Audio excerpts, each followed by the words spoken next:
Excuse me. Hello? Stefan? Stefan, can you hear me? Your delegation. No, I think that they can.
Ladies and gentlemen, on behalf of the crew and Captain Karen Coleman, we would like to welcome you aboard flight SPIPA, non-stop service from Japan to Europe.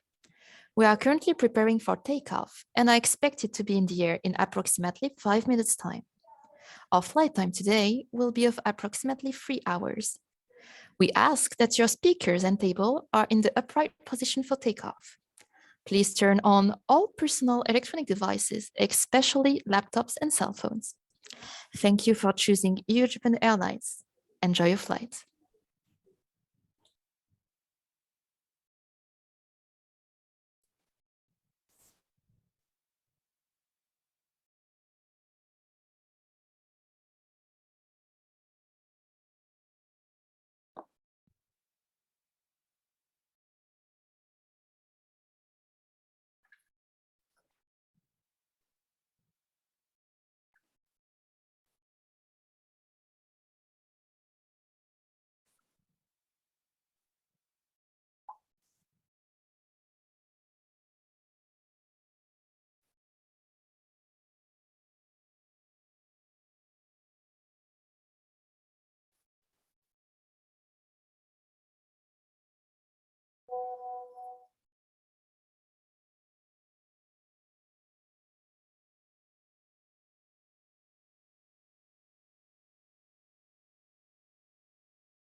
Hello, everybody. A very good morning to those of you joining us from Europe.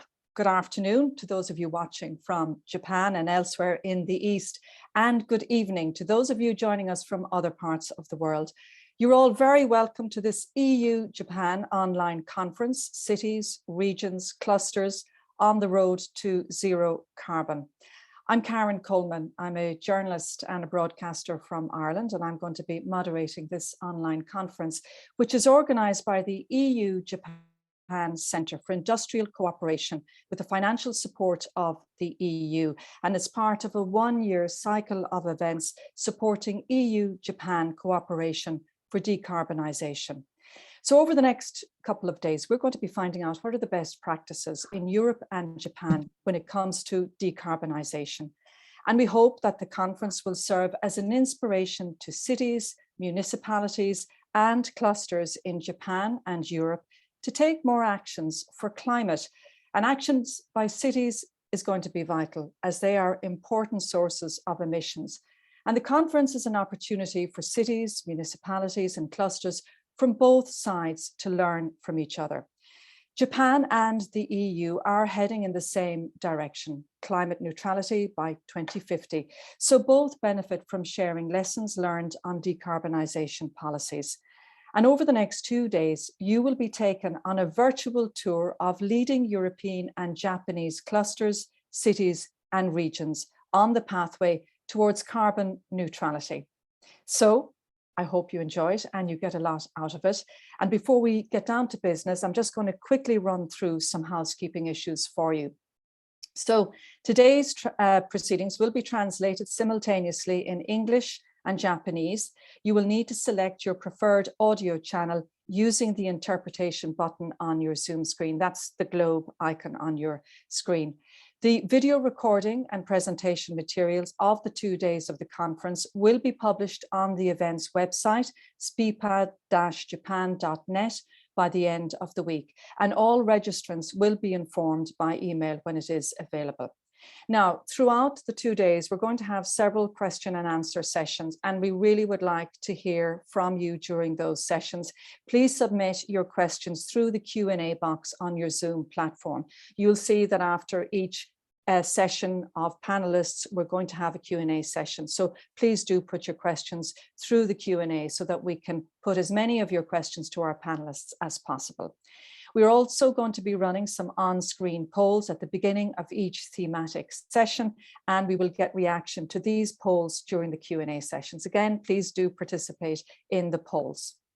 So over the next 2 days, we're going to be visiting 22 destinations all over Europe and Japan, and you can join both days, by the way, by using the same Zoom link. And the key topics we're going to be exploring today will be local planning for decarbonization and energy transition, mobilization of local renewable energy, and decarbonization of the agriculture and food sectors. So as you can see, it's going to be a busy, hectic, exciting, and hopefully inspiring 2 days. So let's begin. And to start the proceedings now, I'd like to welcome onto our virtual stage, Dr. Patricia Flohr, the Ambassador of the European Union to Japan. Dr. Flohr, you're very welcome. The stage is yours. You can turn on your microphone and your camera, and I'll hand over to you.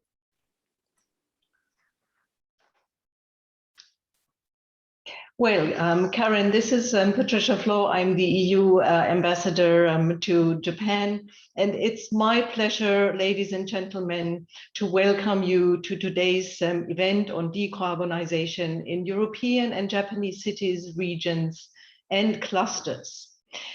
We will take you to a tour of 10 European cities and 10 Japanese ones, showcasing their best practices in reducing emissions from energy production, transport, housing, tourism, and agriculture.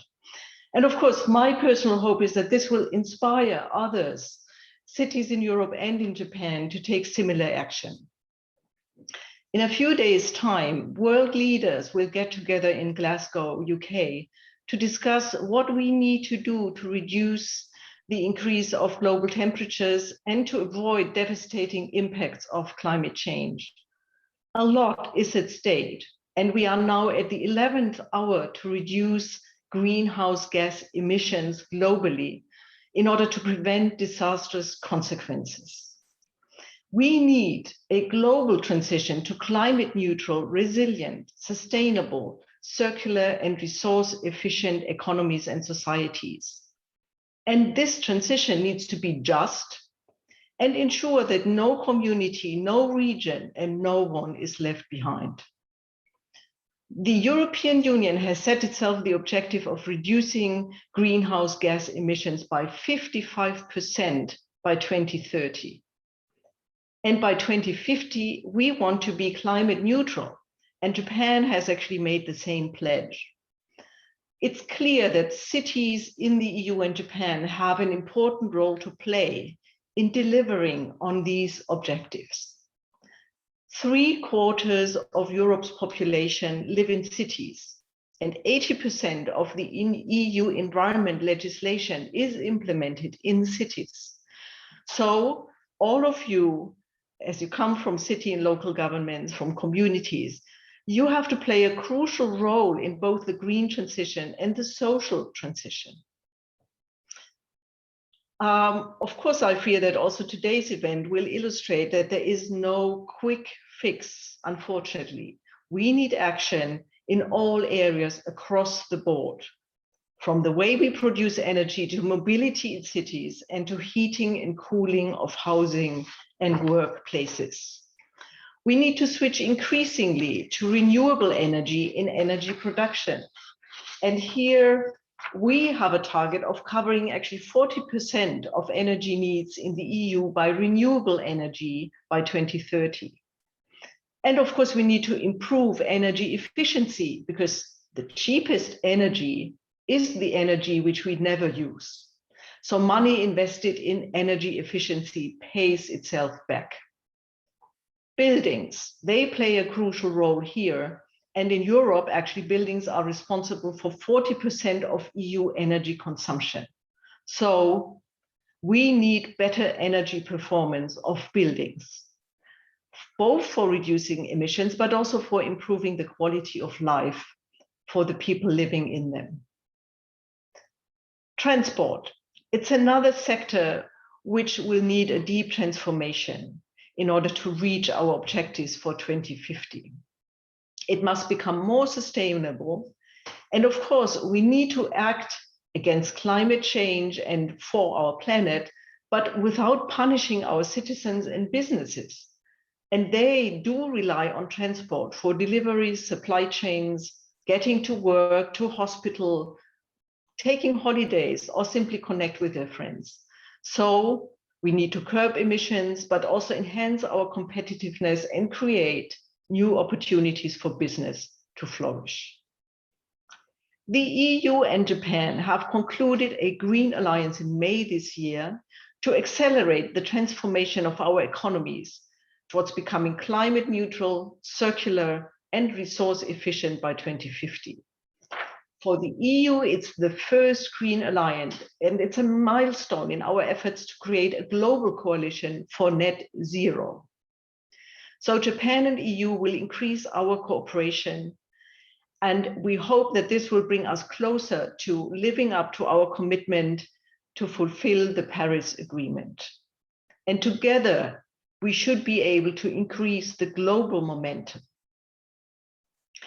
Already in 2008, the EU created the EU Covenant of Mayors in order to support local action.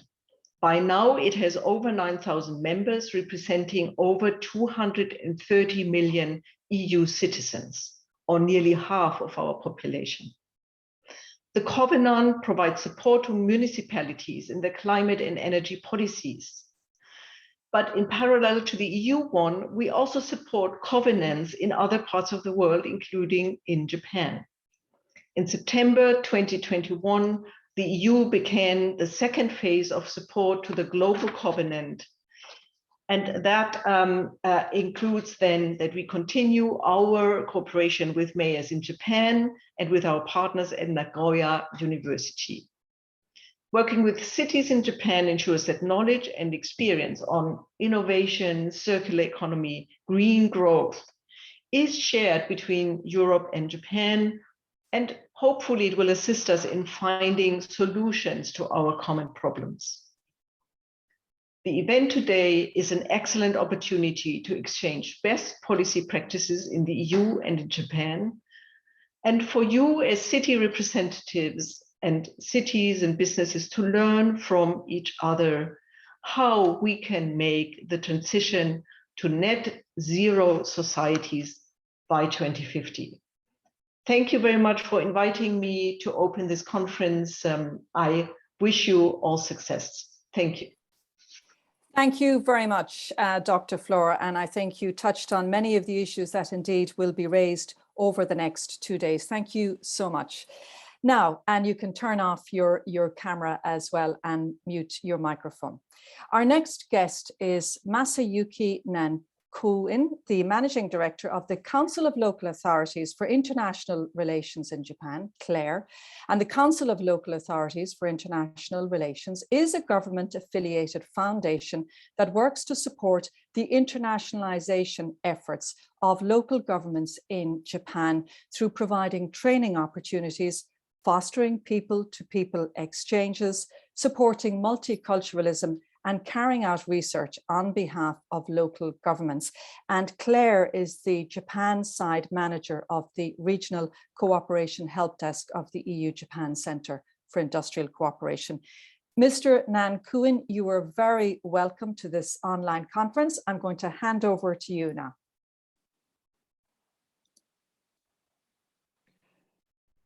Good morning to participants in Europe. Hello to attendees in Japan. I am Masayuki Nankoin of Council of Local Authorities for International Relations, also known as CLARE.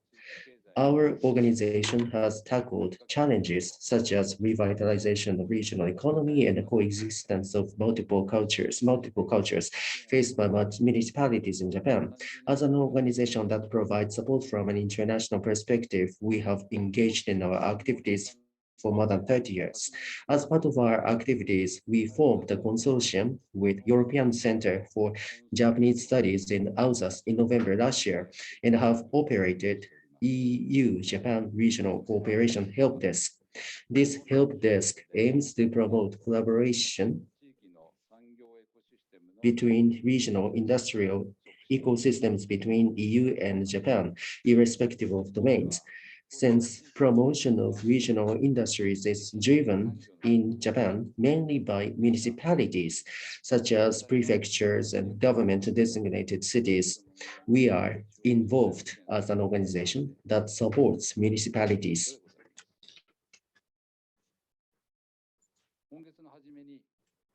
In the beginning of this month, two researchers, by the way, this help desk, let me go back. This help desk, it's been a year since we had participated, but mutually, we have been able to benefit from the mutually beneficial relation. And in the beginning of this month, two researchers won Nobel Physics Prize for their researches under the theme of climate change. This indicates that climate change is now one of the most important themes in the world.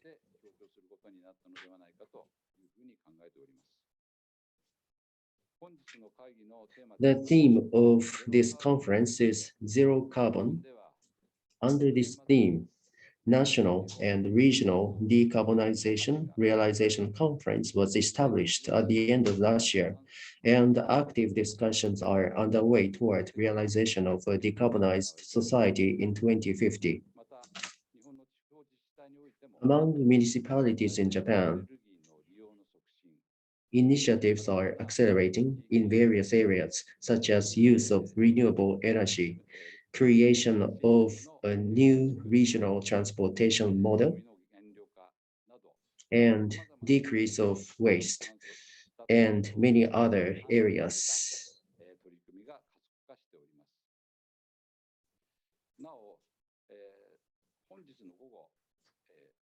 This afternoon, Prime Minister Kishida of Japan, toward the end of this month, he announced his plan of attending COP26, which starts at the end of this month. So his attendance at COP26, so this marks his first overseas trip since he became Prime Minister. So this indicates the importance that Japan places on the issue of climate change. While climate change is a global issue, it is important to think globally and act locally, as this conference emphasizes. At the webinar organized by the Help Desk last year, we brought up the collaboration between Fukushima Prefecture and Nordrhein-Westfalen of Germany in the area of renewable energy. In this collaborative effort, we observed the importance for municipalities to work together at different levels, involving prefectures and states, as well as more local actors such as Fukushima City and Essen City. While it is difficult to travel internationally due to COVID-19, the important thing is to continue proceeding toward a sustainable society by utilizing opportunities like this online meeting.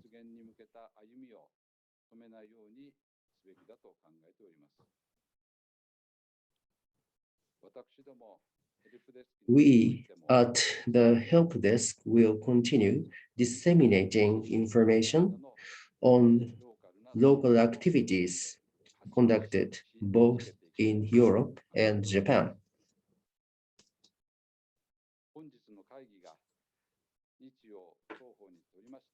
Now, I would like to close my remarks by extending my wish that this conference will be an active forum of new discoveries, both for Europe and Japan. Thank you very much for listening. Thank you very much, Mr. Nankoon. Thank you indeed. And you can turn off your camera and mute your microphone. Thank you very much. Now, a big welcome to those of you who have joined since we started. I see we've been getting a lot more people coming in as well since we began. I'm Karen Coleman. I'm a journalist and a broadcaster from Ireland, and I'm moderating today's conference, and indeed will be moderating tomorrow's as well. So our next guest will deliver his message by way of a video. Olivier Becht is the president of the European Centre for Japanese Studies in Alsace in France, known as CIJA, and he is also a member of the French Parliament.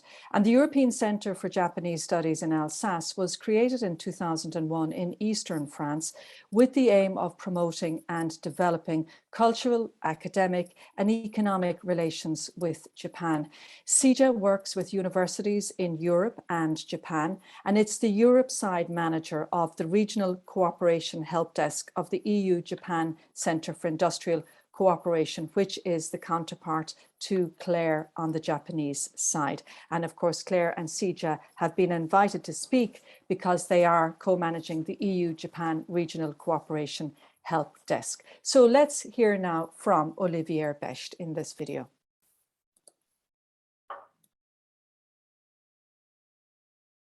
Konnichiwa.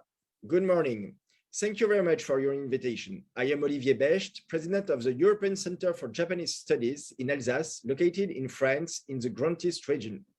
We manage the EU-Japan Regional Cooperation Help Desk together with Claire, the Council of Local Authorities for International Relations, our Japanese partner, which is linked to all the Japanese local government.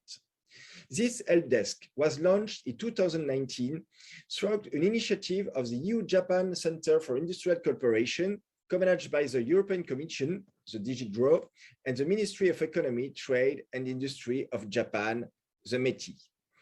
I have to thank warmly the EU-Japan Centre for Industrial Cooperation for this initiative, and especially its managing director, Dr. Philippe Taxis-Dupoët, who is also Minister Counselor of the delegation of the European Union to Japan.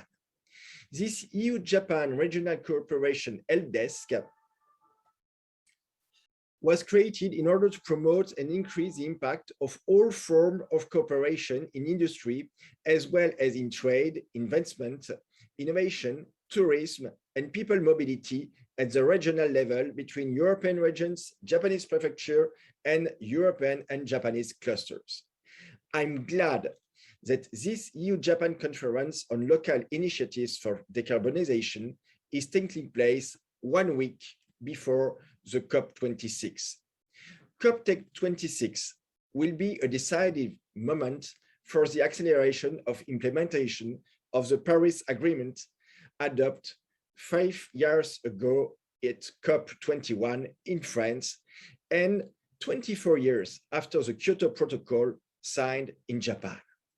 European local stakeholders, city, regions, clusters are already strongly mobilized for climate action, as we will see with the 11 examples from all over Europe throughout the 2 days of our conference.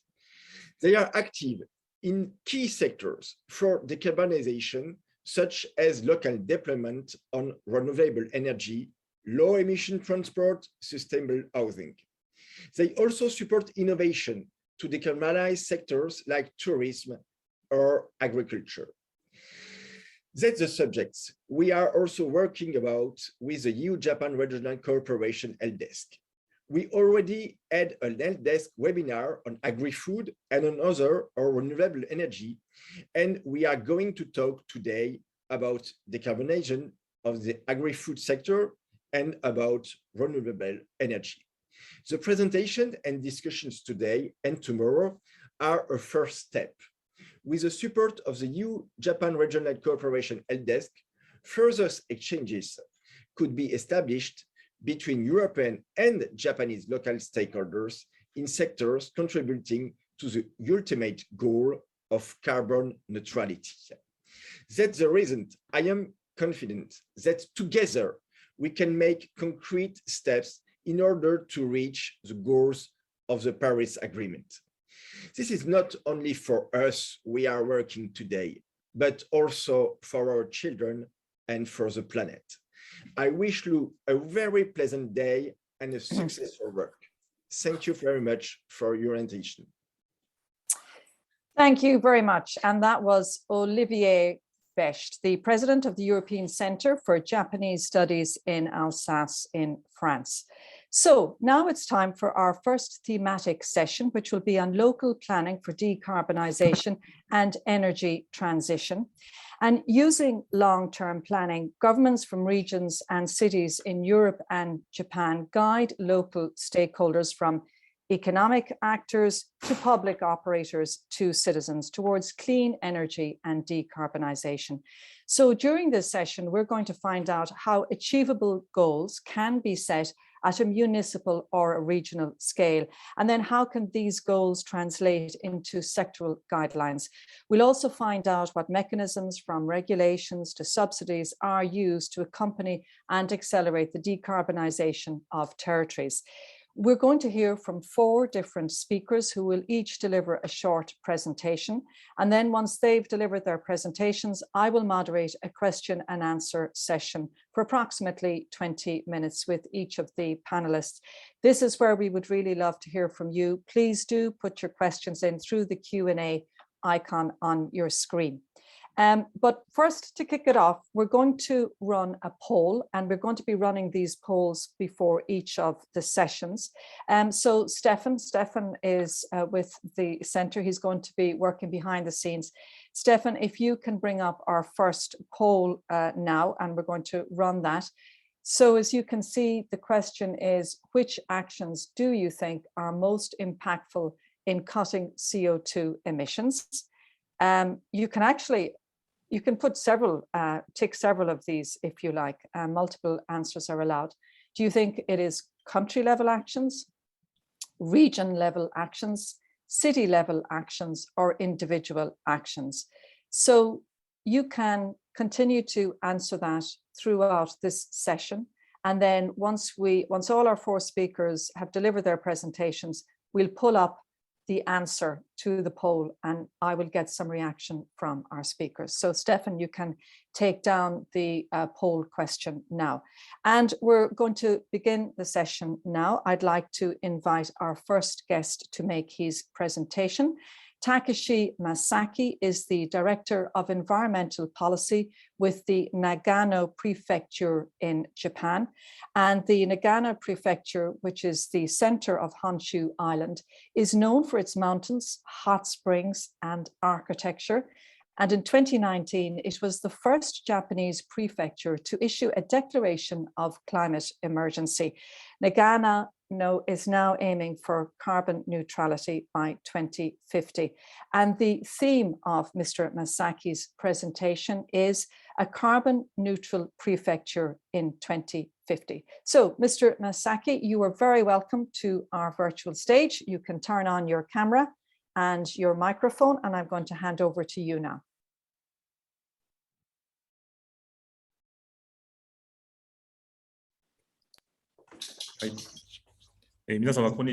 Hello, ladies and gentlemen. Thank you for your kind introduction. I am Maseki with Nagano Prefecture Environmental Policy Division. I am very honored to be able to speak to you.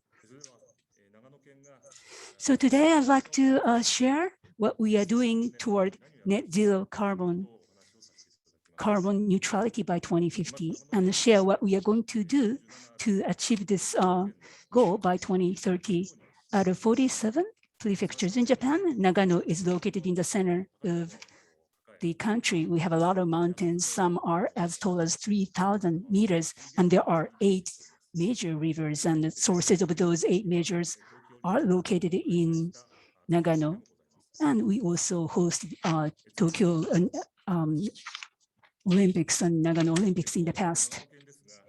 And if you look at Nagano Prefecture, as I mentioned, there are a lot of rivers, and this is one of the major ones that back in 2019, typhoon hit Nagano, and the level of water increased, and the typhoon broke the levee along the river.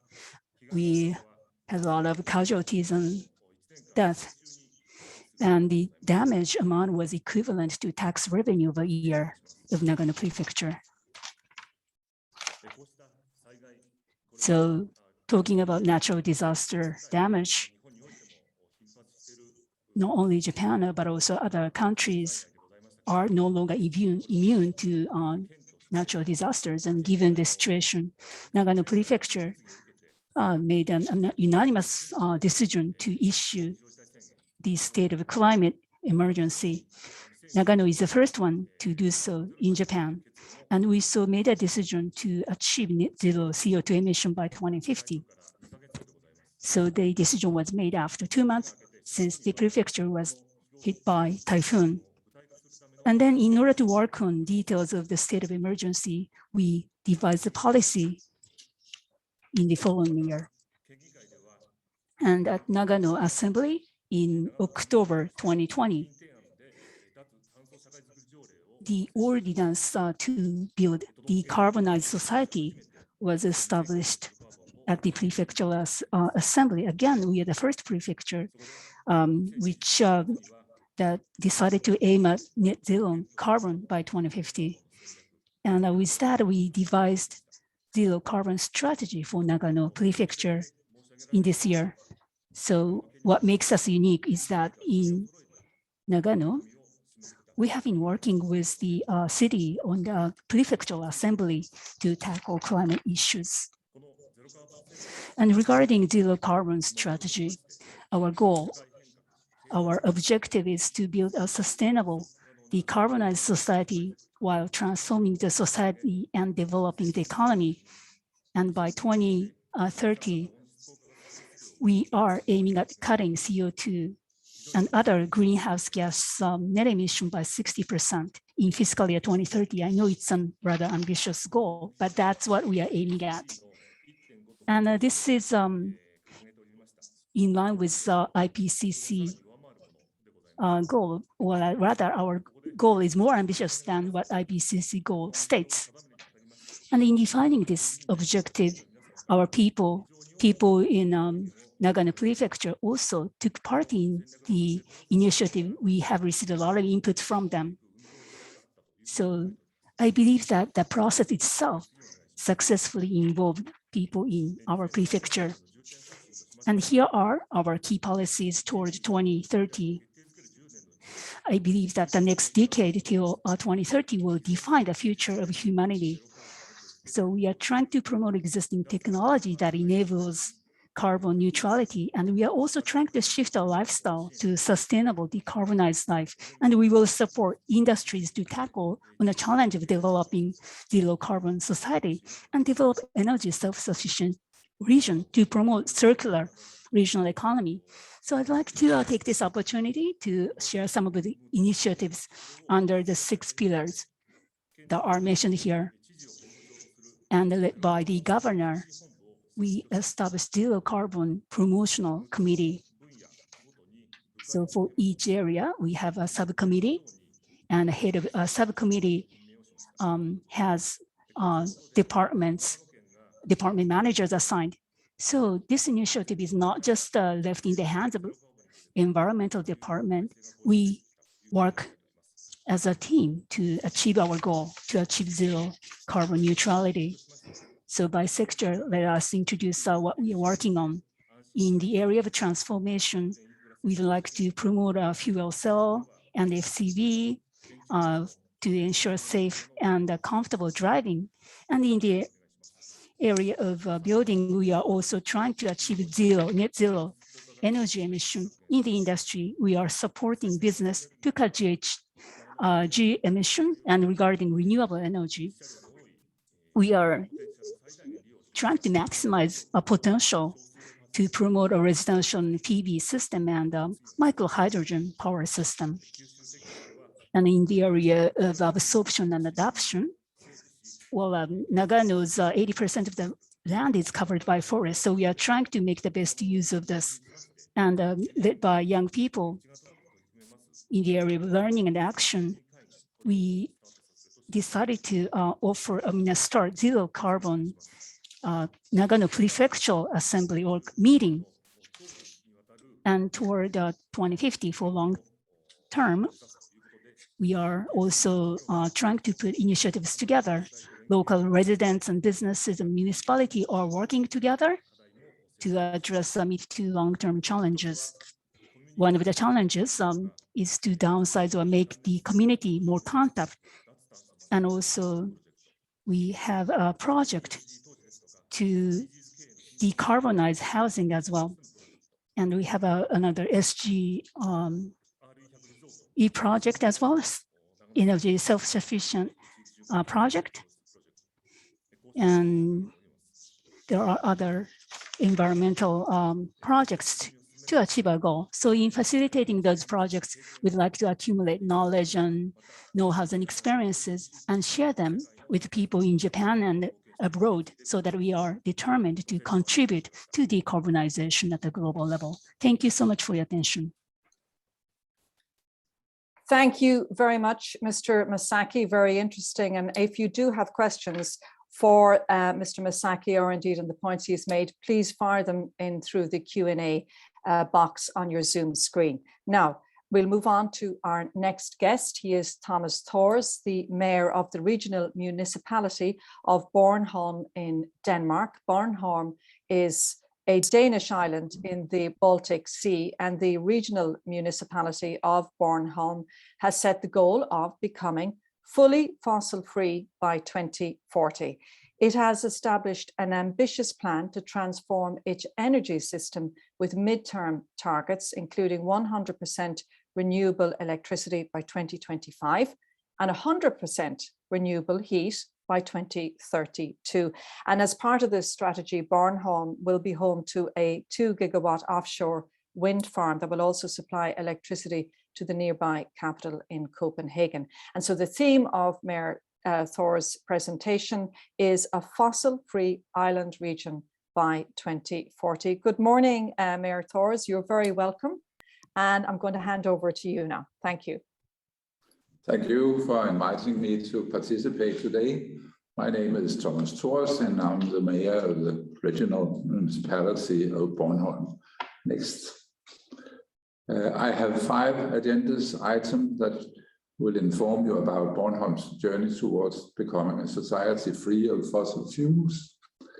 Next.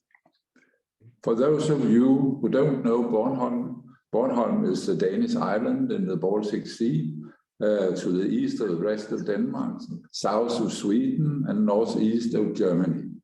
Bornholm is often singled out as an example of how close cooperation is a strength when it comes to innovation.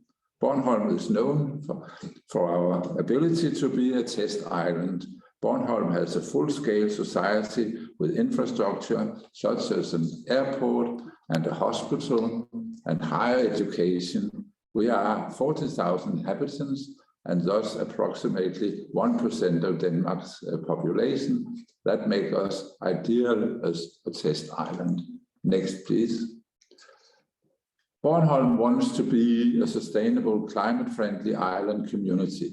Since 2008, Bornholm has been a strategic ambition to transform our island into a green and sustainable society. In 2019, Bornholm won EU's Responsible Island Prize as the most sustainable island in Europe. Bornholm was the first recipient of the prize in the EU. The success seen on Bornholm is mainly attributed to the way we work together. We have set our ambition high because it is right thing to do for the environment, but also because it is a business model for our small society in a global world. We call this approach Bright Green Island. The approach includes a range of initiatives ranging from sustainable food production and consumptions, buildings, nature, CO2 reductions, and ensuring access to clean energy. The Bright Green Island vision was developed with broad representation from stakeholders and citizens. Our visions include the ambition to become CO2 neutral in energy system by 2025 and fossil-free by 2040. I'll now tell you how we plan to get there. Next, please. Today, all the energy we produce on the island is fossil-free and harvested through wind, sun, and biomass. Currently, we have used a little more than we produce and import the rest through a cable from Sweden. Close, but it's our ambition to increase production of fossil-free energy here on Bornholm to cover all our consumption. Large amounts of CO2 emissions have been reduced over the past 30 years. Since 2013, Bornholm has successfully reduced about 150,000 tons CO2 per year. The electricity and heat production system have seen a significant transition from fossil fuels to biomass and renewable energy. But there is still some way to go to achieve Bornholm's goal to become an island free of fossil fuels by 2040. Next, please. This year, we approved Bornholm's new energy strategy as an important step of that journey. As you can see on the slide, we have set reduction targets so we can keep track on the progress. Some of our next steps in the green energy transition include the shift to electrical heat pumps and electrical cars. This leads to increased demand for electricity. Some of you might stop to think, is there enough green energy to support the transition towards society free of fossil fuels by 2040? The short answer is yes, at least here on Bornholm. I'll get back to that in a minute. First, let me tell you how we plan to decarbonize the transports on Bornholm. Next, please.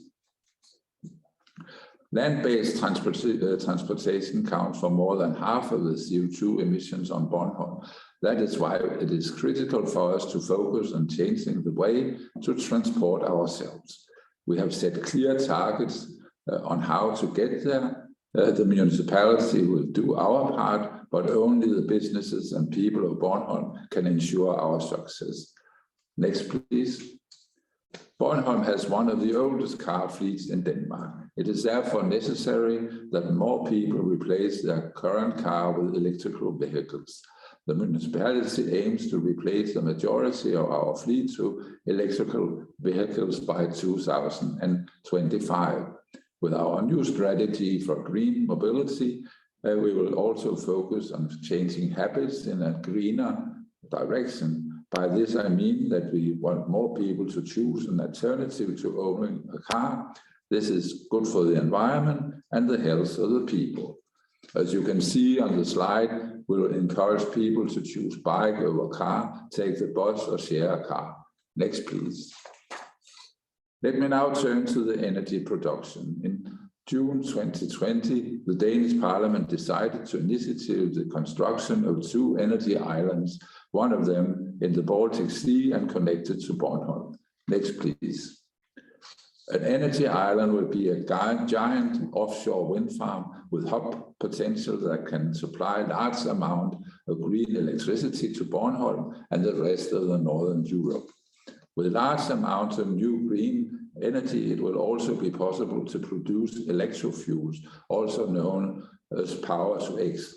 We are now focusing on finding out if it could be possible to produce power to X on Bornholm from 2030, when we have green energy from the big wind farms. Then we could supply ships in the Baltic Sea with green fuels. Next, please.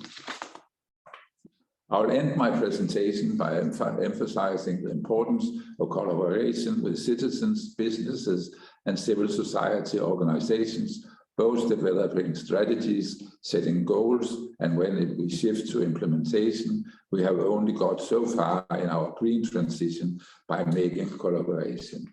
Let me give you an example. 1,000 families from Bornholm has been involved in a test relating to energy system. The project included 9 projects partners, including our utility company.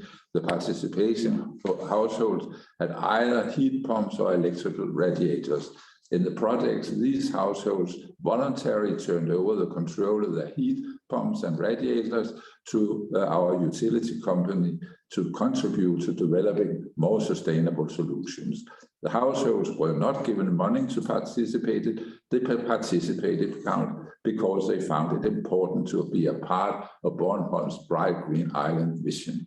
I'm very proud of this kind of citizen engagement, and it tells me that we share the ambition of creating a fossil-free society. Next, please. And thank you for the attention. Thank you very much, Mayor. Very interesting. And if you have questions for Mayor Thors, do please put them in through the Q&A box. I see we're already getting some questions in for our previous speaker. Now, thank you very much, Mayor. You can turn off your camera. Our next guest is Mitsuharu Tofuku. He is the manager of the Environmental Policy Division with the Environment Department with Toyama City in Japan. And he's going to talk about Toyama, a compact city aiming for zero carbon. And Toyama is a coastal city on Japan's main island, Honshu. It's known for its castles and for its rich natural environment. And it's also recognized as a successful example of a compact city in Japan with an urban development adapted to depopulation and a renovated public transport system. And the theme of Mitsuharu Tofuku's presentation is, as I said, Toyama, a compact city aiming for zero carbon. Mitsuharu Tofuku, you are very welcome. I'm hoping I'm getting all these Japanese translations correct. You're very welcome, and I'm going to hand over our virtual stage to you now.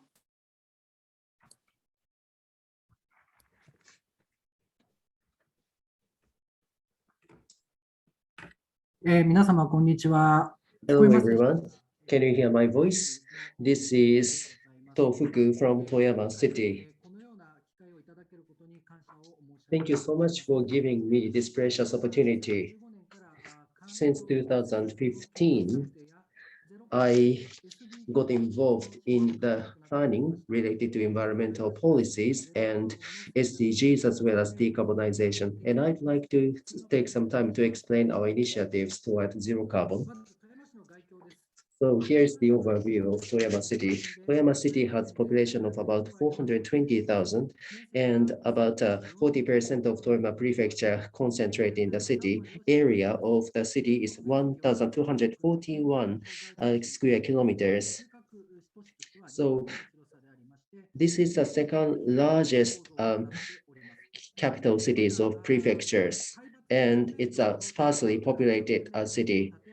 So, and it has a varied terrains ranging from the Toyama Bay to mountains with an altitude of 3,000 meters. And we are blessed with natural nature, rich nature.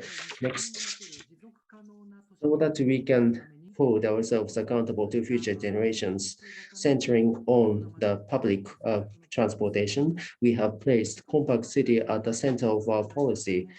So there are several challenges to work through due to transportation. The CO2 emission is huge, so we have to hold down the use of private cars, and to do so, we would have to migrate the residents closer to the public transportation channel.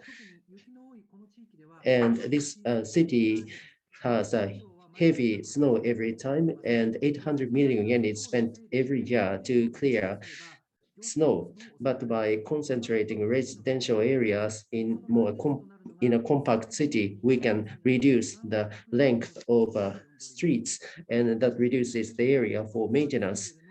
So we would like to improve the quality of living.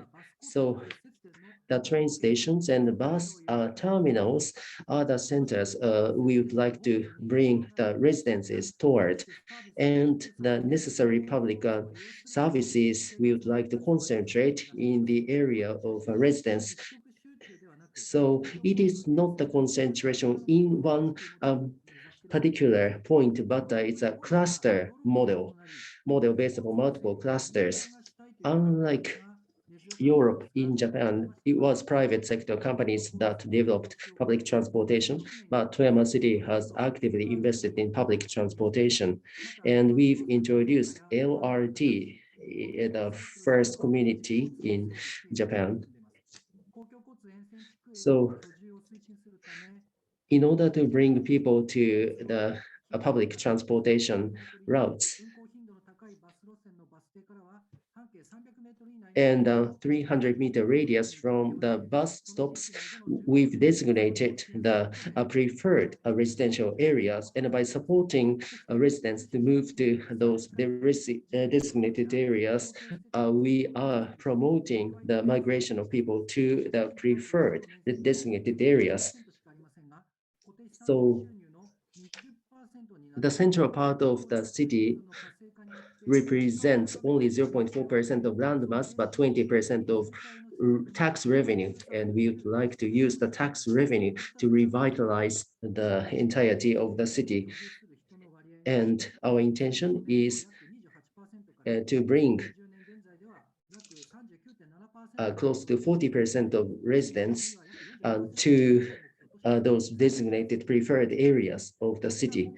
And our aim is to raise that ratio. And based upon the initiative of Compact City, as environmental city, we have built on our track record. In 2008, we set ambitious plan. And in 2011, we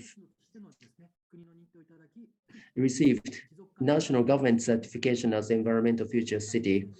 Then in 2018, SDG Future City has been granted to us. So from zero carbon perspective, we are looking to become more added value city.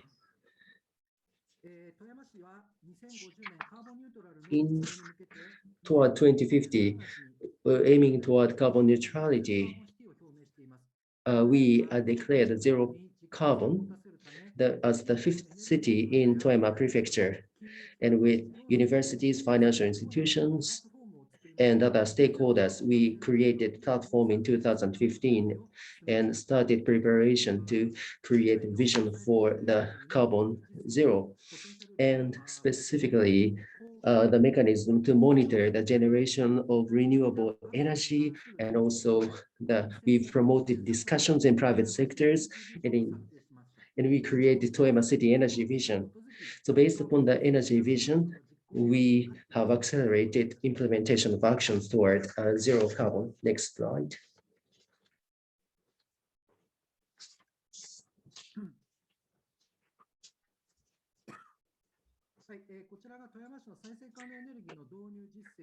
So this shows what we could achieve in introduction of renewable energy. So 2 billion kilowatts of renewable energy. So that's been achieved. And we are looking to double the introduction to 40 kilowatt hour. Toyama City has heavy snow, and throughout the year, it's cloudy. So photovoltaic power generation is met with negative factors. However, the energy price is relatively low, and but still there is a potential for the hydraulic power generation and also biomass power generation.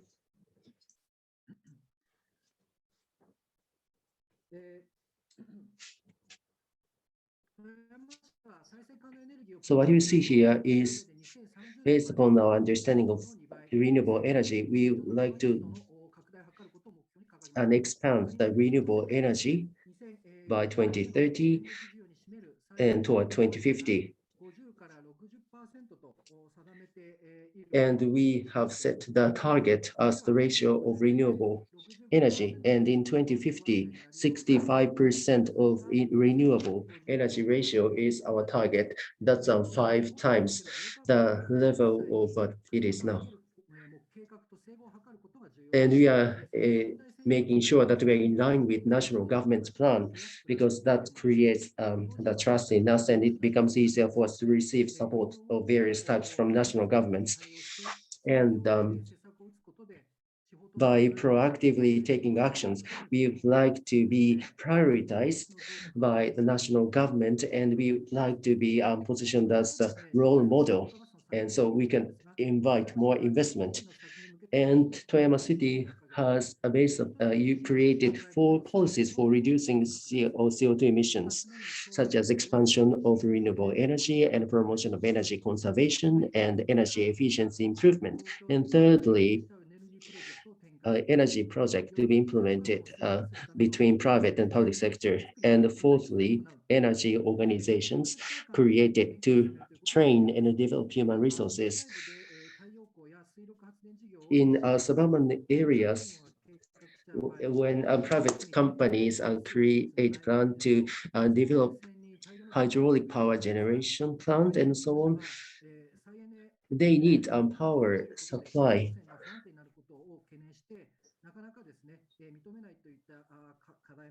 But they alone cannot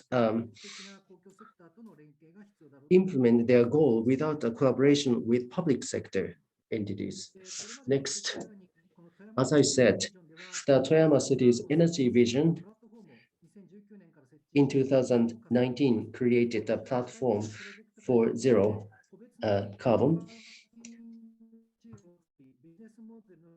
And we have created business models. And private and public sectors on an equal-footed basis. We started small and we are trying to roll out the model. If we start small, then we can relatively easily secure a budget. As a public sector and private sector companies, once they build on the track record, they can roll it out to multiple projects. And as I said, zero carbon initiatives to be accumulated. We are looking to reduce GHG this much. 3.2 million tons of CO2 is targeted for reduction. Next slide, please. And of course, it is not efficient to use the same energy source to implement various projects, and there will be differences in the coordination with different stakeholders. Important thing is to visualize the policies and facilitate collaboration with citizens toward zero carbon.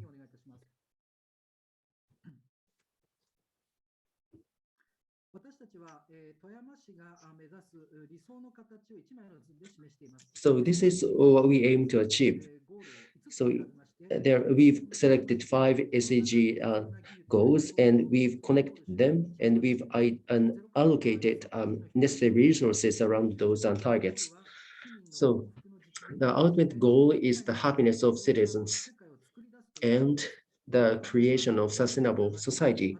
Zero carbon drives innovation, and it has the potential of transforming our society into a new society, but it depends on the actions of each of us.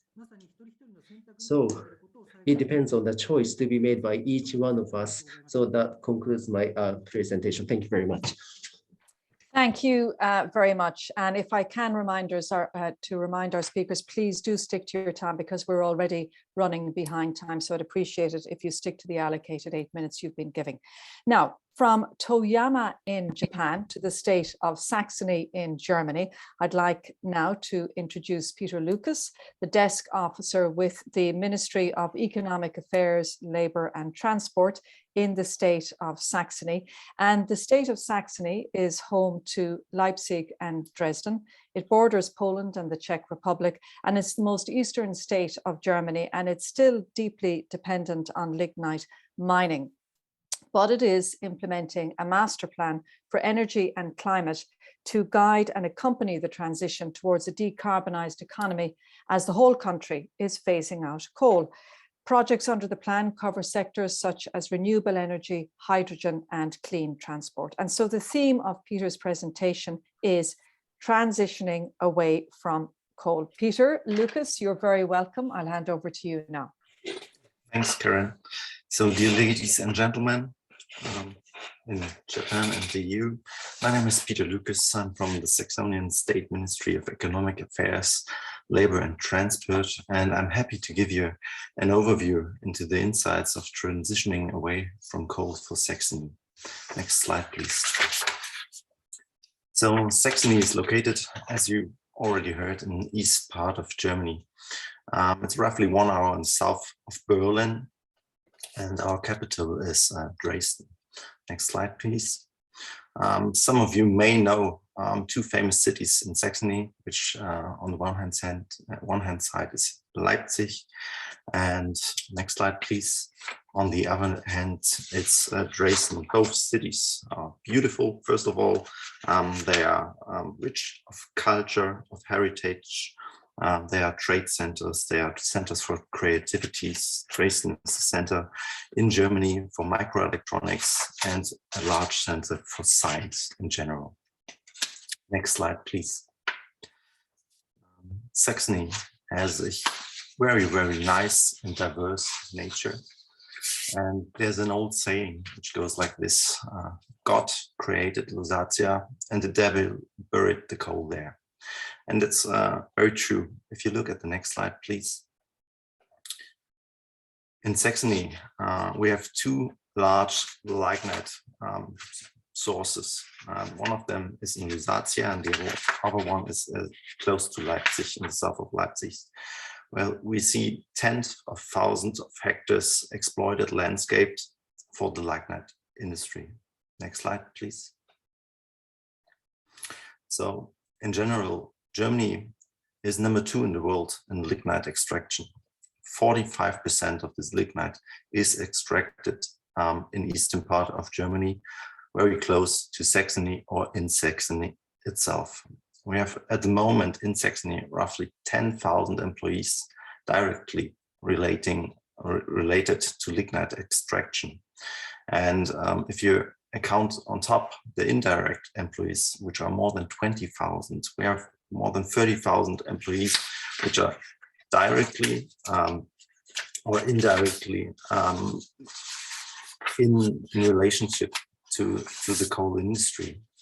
And you have to know in Europe or in Germany, it's like this, that the energy sector is paying very high wages. So you have a lot of purchasing power, especially purchasing power in areas which are not that densely populated, which is the case in the Lusatia. So the lignite industry is of crucial importance for the whole region and for the industry infrastructure in this region. So it's a very bold move for us in Saxony to move away from coal. If you go to the next slide, please. In Germany, we have basically 3 instruments in place since the last 2 years, which is on the first, it's a so-called coal phase-out law, which means we in Germany, we will step out of the coal power generation until 2038, which means a complete step out. So there will be no coal burned from this time on. And we have made a stepwise approach, so the different areas in Germany are now just saying or going for the reduction in the coal power generation And it's starting basically in the west and it's transitioning eastwards on. By moving away from the coal, you have to increase some sort of energy. And for us, we are heavily investing into renewable energies. And the goal is to increase the share of renewable energy to 65% till 2030. We are now around about 50%, so it's 15% points up till 2030. The other law, it's the so-called Structural Strengthening Act. If you take something away, you have to give the people something so that they can work on and live on. So Germany is investing 40 billion euros into these coal areas. So it's 14 billion euros of investment, which are allocated by the federal government. And it's 26 billion euros, which can be allocated by the regional governments, so the municipalities, etc. For Saxony, it's roughly 10 billion euros that we will invest until 2038 into our infrastructure, into the people's areas. So it's train routes, it's new kindergartens, whatever you can imagine that a municipality can invest in. And last but not least, the EU is also supporting this transition. As you can see, I also indicated the Czech Republic and Poland. There are also a lot of lignite sources there, and also these countries have to move away. So in total, it's 17.5 billion euros of funds, which shall be allocated to the transition away from fossil energies. And these are just the funds till 2027. Next slide, please. So it's a bold move, but we have to do it. Why? We experience already heavily the influence of climate change. If you just look at the average temperatures between 1961 and 1990 till today's level, we already have exceeded one or are at the edge of 1.5 degrees Celsius temperature increase in our area. And next slide, please. And the temperature increase is obvious, but it's capable, or you can cope with it. But what we see additionally is a drastic reduction of water. So as you can see on the left side, basically we were always positive in the water surplus. So we had a positive climate water balance. In the last years, we saw a dramatic decrease of our water balance down to minus 40% in 1 year, which led to pretty drastic consequences for our nature.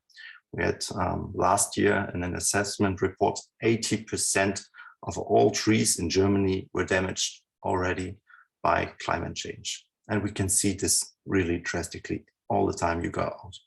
So it is necessary for us to move away from fossil energy and to start really acting against climate change. Next slide, please.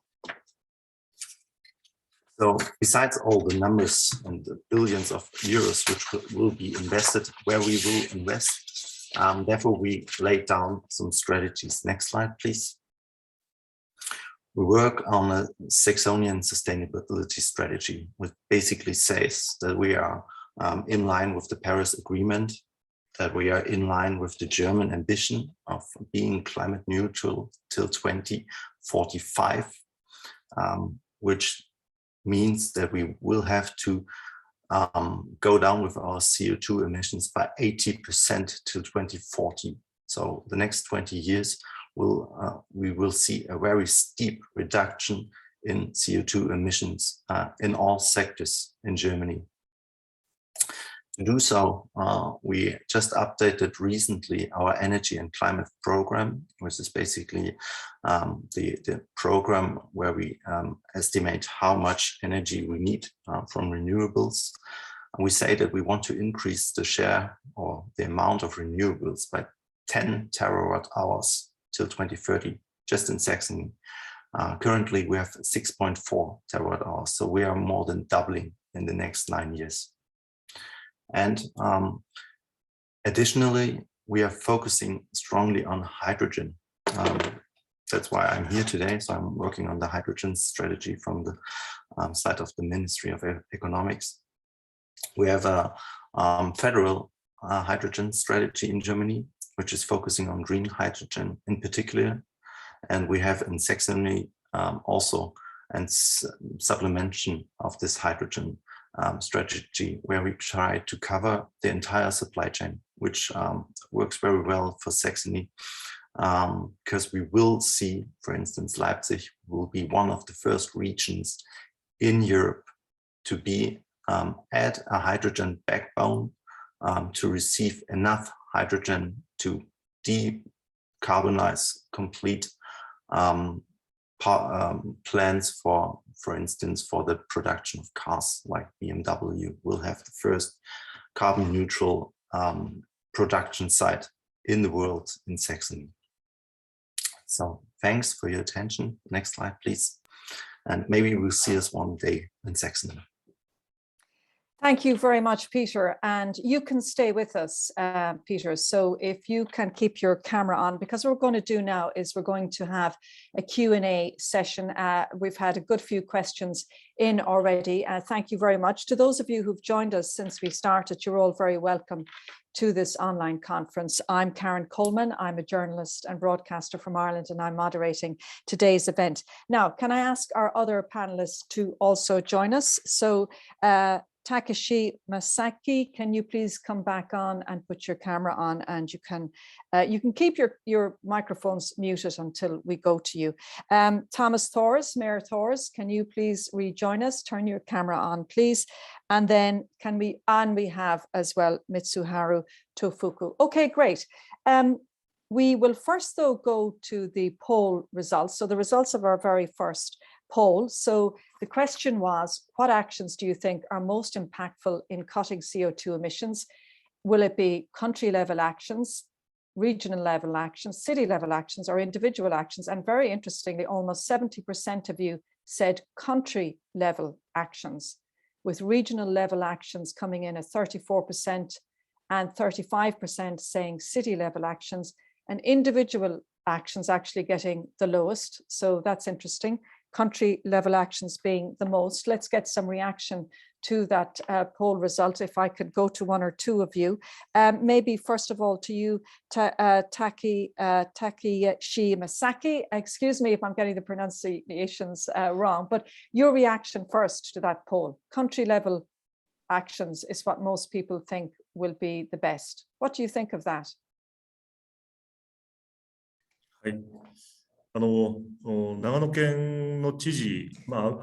governor of Nagano Prefecture, Mr. Abe, as was indicated by Claire, representative, he is representing all the prefectures participating in the national government and regional government decarbonization conference. So the government action, because it's important that the government can set out a very large framework for policies under which the governments can promote their own action.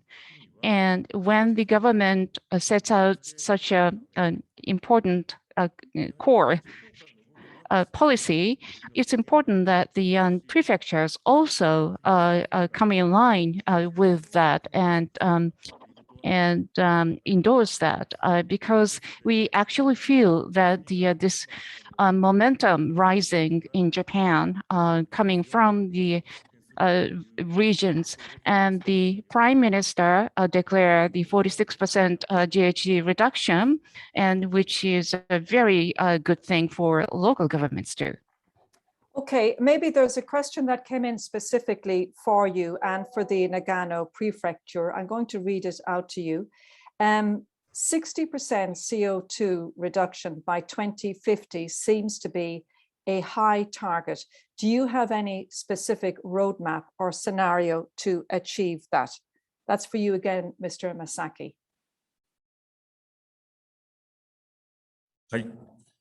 Sure, 60% cut. Regarding a specific roadmap to achieve that goal? Well, in the interest of time, I was not able to share details during my presentation, but As I mentioned, we do have a zero carbon strategy, and by sector, we have defined direction. But regarding this goal, this can be done, but it's not something that we developed with bottom-up approach. So the high-level target came first. 60% reduction goal was defined first. So with that, we defined what we could do. Okay, we may come back to that. If I can go to you, Mayor Thors, question for you and specifically on Bornholm. How can you define 100% renewable by 2030? Does it mean producing more renewables than CO2 consumptions?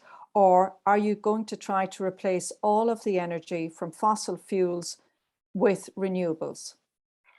Yeah, when we talk about it, it's related to our electricity production. We can't reduce the cars and the big machines and so on. That will come in the, I think, as I mentioned, we are going to be fossil free in 2040. But we have, so that here in Bornholm, we have now been installation harbor for windmills in the Baltic Sea. We are going to have 3 gigawatt windmills near Bornholm, but around Bornholm will in the next 10 to 20 years, there will be 93 gigawatt windmills around Bornholm. And that gives us a lot of energy to Bornholm.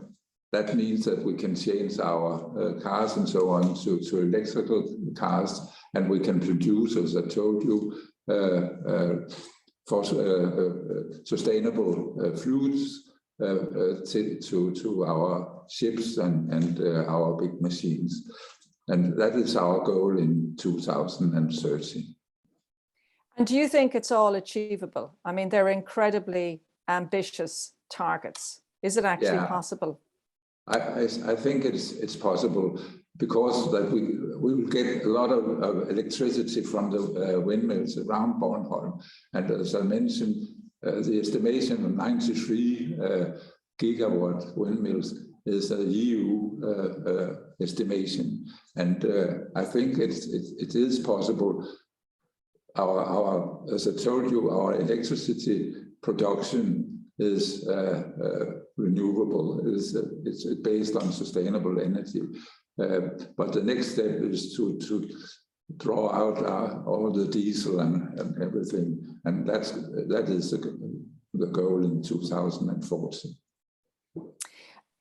Thank you very much for that. Let's go to you, Mitsuharu Tofuku. We have a question for you specifically on Toyama City. Which of the measures you introduced will make the biggest contribution to greenhouse gas reduction in Toyama City? Are there some measures unique to Toyama City or particularly innovative that you would like to highlight? Thank you very much for the question. Toyama City, since 2005, has worked on Compact City Initiative, and the leading case is night rail transit. We are the first municipality to introduce the transport system. The intention is to drastically improve the quality of the transportation system, to improve the quality of life of people, and that incentivizes elderly people to go out, and economically we could add the value, and also we could add social value by connecting people. And I do believe that our initiative created various values, and as a result, residents who moved to the railway, NRT, railway increased, but not only on hardware, but intangible initiatives had to be implemented at the same time. So now various initiatives are underway utilizing AI, and based upon the data captured by sensor cameras and utilizing data, we are promoting a further city planning, and we are incentivizing local residents to walk on their own, and we are giving incentives to residents and to use public transportation system and also walking on their own so that we can promote zero carbon initiatives. So we are engaging the entirety of our citizens. So that's one major feature of our initiative. Thank you. And just on that point, because it's coming through with our other speakers as well, and indeed in Bornholm, we saw that local citizens really engaged in some of the initiatives. In Toyama, how difficult or easy is it to engage the people and the communities there in trying to achieve these very ambitious carbon zero plans?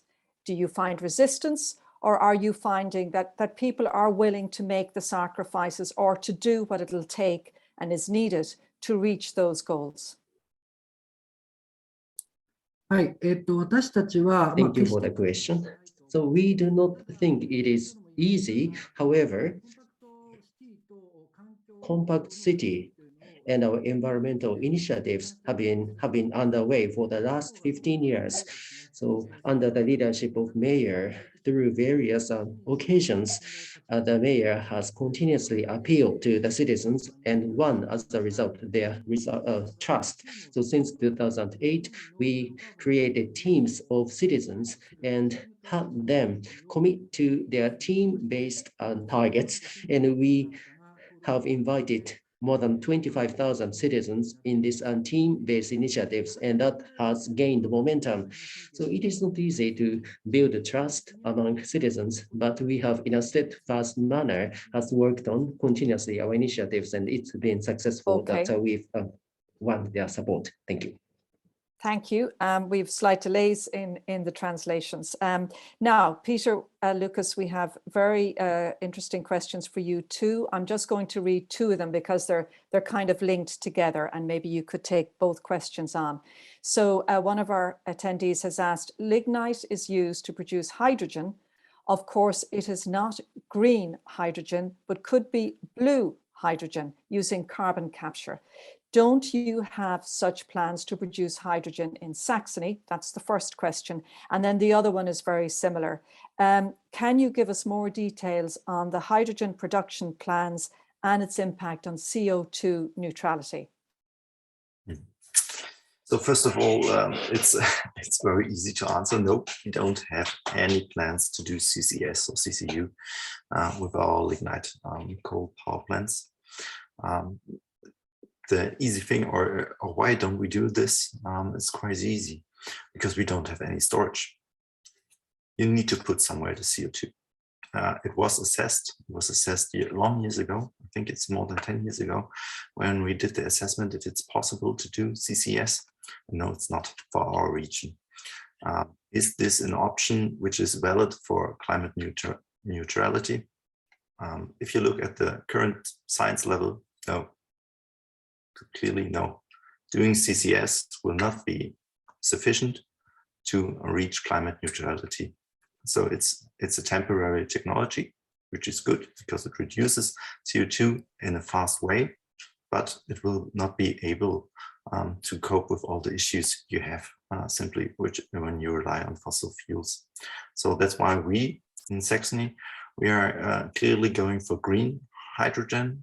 And it's also based on the industry structure we have here. So besides the lignite industry, we have key players for green hydrogen production in Saxony, which is, for instance, Linde ITM is sitting here in Dresden, which will produce in the gigawatt scale 10 electrolyzers. We have Sunfire, another big company, which will also produce in the gigawatt scale electrolyzers for green hydrogen, also located here in Dresden. So these are, first of all, good starting points. The other question regarding hydrogen, and will we plan to build up hydrogen or green hydrogen electrolyzers? Yeah, there are companies which are planning to build up electrolyzers, green electrolyzers here in Saxony, and which will be quite close to what I was calling the first hydrogen backbone. So a transport, basically a pipeline system which will be used for transporting hydrogen all over Europe. And the first starting point shall be here in Germany. It should be realized roughly 2026, when we start in large scale hydrogen transportation all over Germany, especially Eastern and Northern Germany. And the first larger projects for this hydrogen generation, no matter if it's in Saxony, in Brandenburg, in North Rhine-Westphalia, or anywhere else in Germany, they are all located quite close to this pipeline network. And this pipeline network shall also then be linked to Denmark, to France, and basically then to Spain.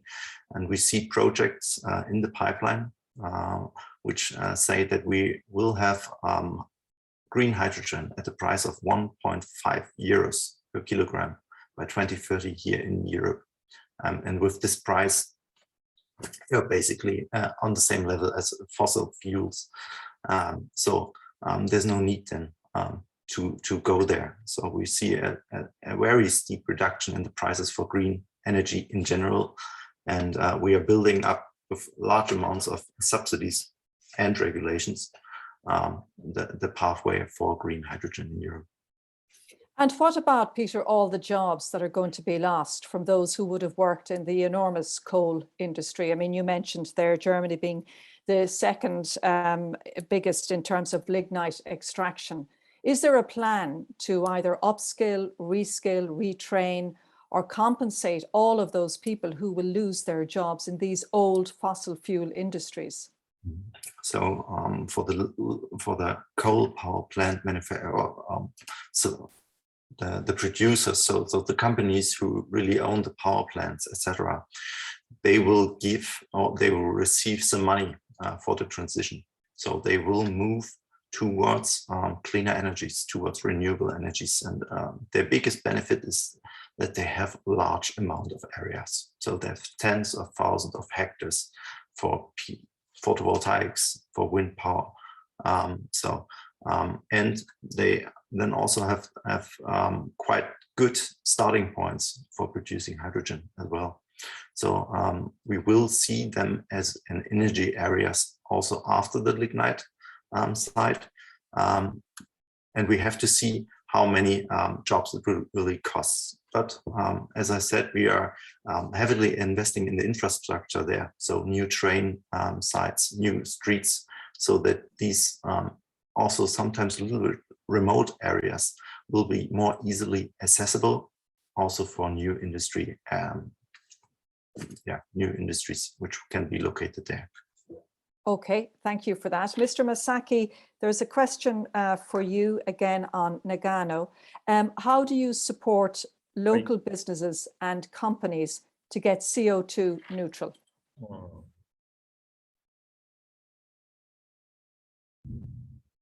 Okay, for Nagano Prefecture, businesses that consume a lot of energy, there are 300 businesses in Nagano Prefecture. For large consumers, we devised 3-year plan. We asked them to submit 3-year plan to show how much CO2 emission that they can reduce. And they are supposed to report their initiatives and how much they have actually cut CO2. So we can extend support by looking at the reports submitted by businesses. And we also dispatch experts in the area of energy saving so that businesses can leverage experts. And regarding financial support, Nagano Prefecture developed Zero Carbon Fund, the fund that was established, and 88 million or $7 million fund was established. So businesses can access to the fund to develop new energy or zero carbon technology. So with that support, local businesses can access to our support. And just how do local governments work with the national government to make sure the national and the local targets are compatible? Again, for you, Mr. Masaki. So So that question is for you, Mr. Masaki. I'm not sure if you heard it. It's how do local governments work with national governments to make sure the targets are set are compatible?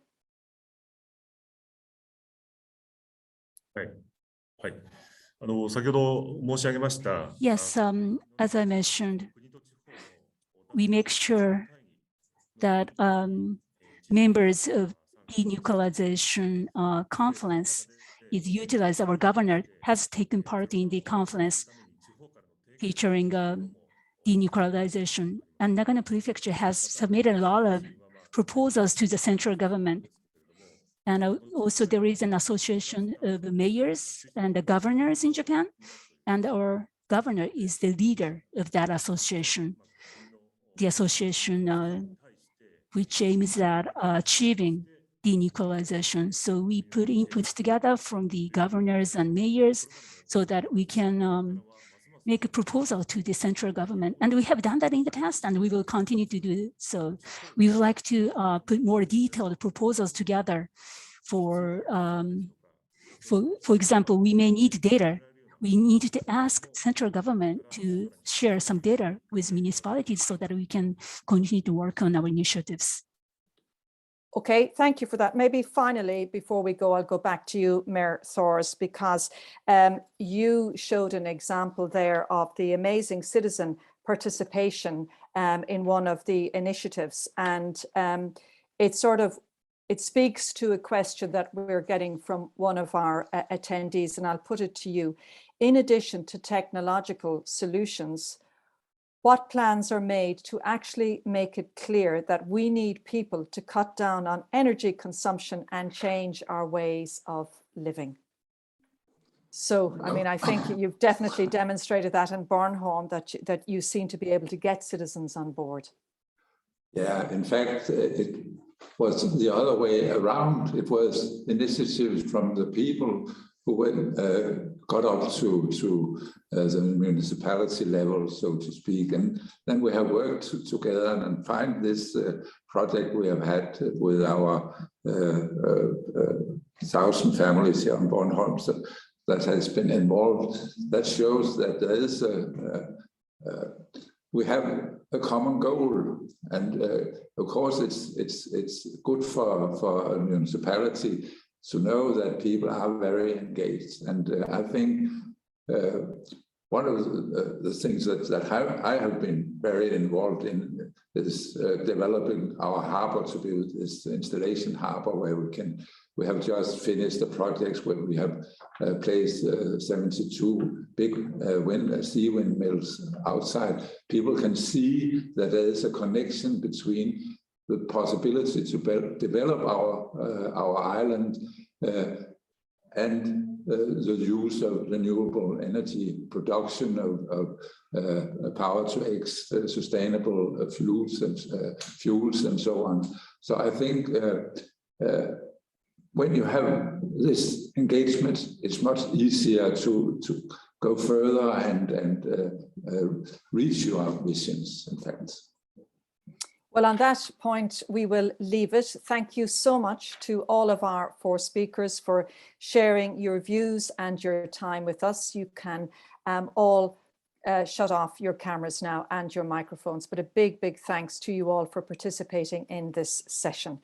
So we'll move on now because we're running a little bit behind schedule, and we'll try and catch up if we can over the next hour and a half or so. So we'll move on now to our second thematic session, which is on mobilizing local renewable energy.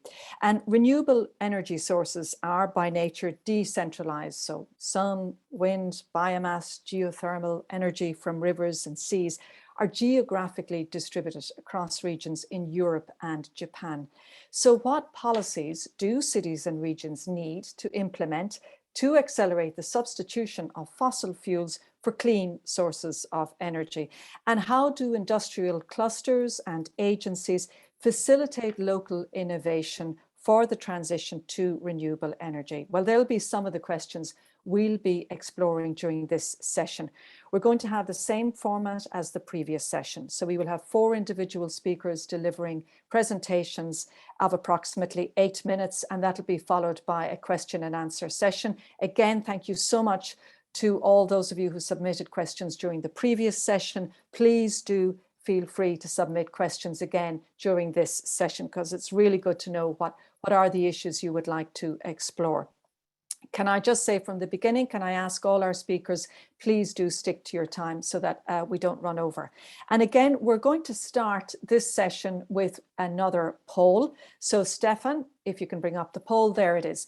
So again, you can be answering this during the presentations, and then we'll get the poll results before we start the question and answer segment. So in your region, what source of renewable energy would you like to see developed as a priority? Do you want solar panels?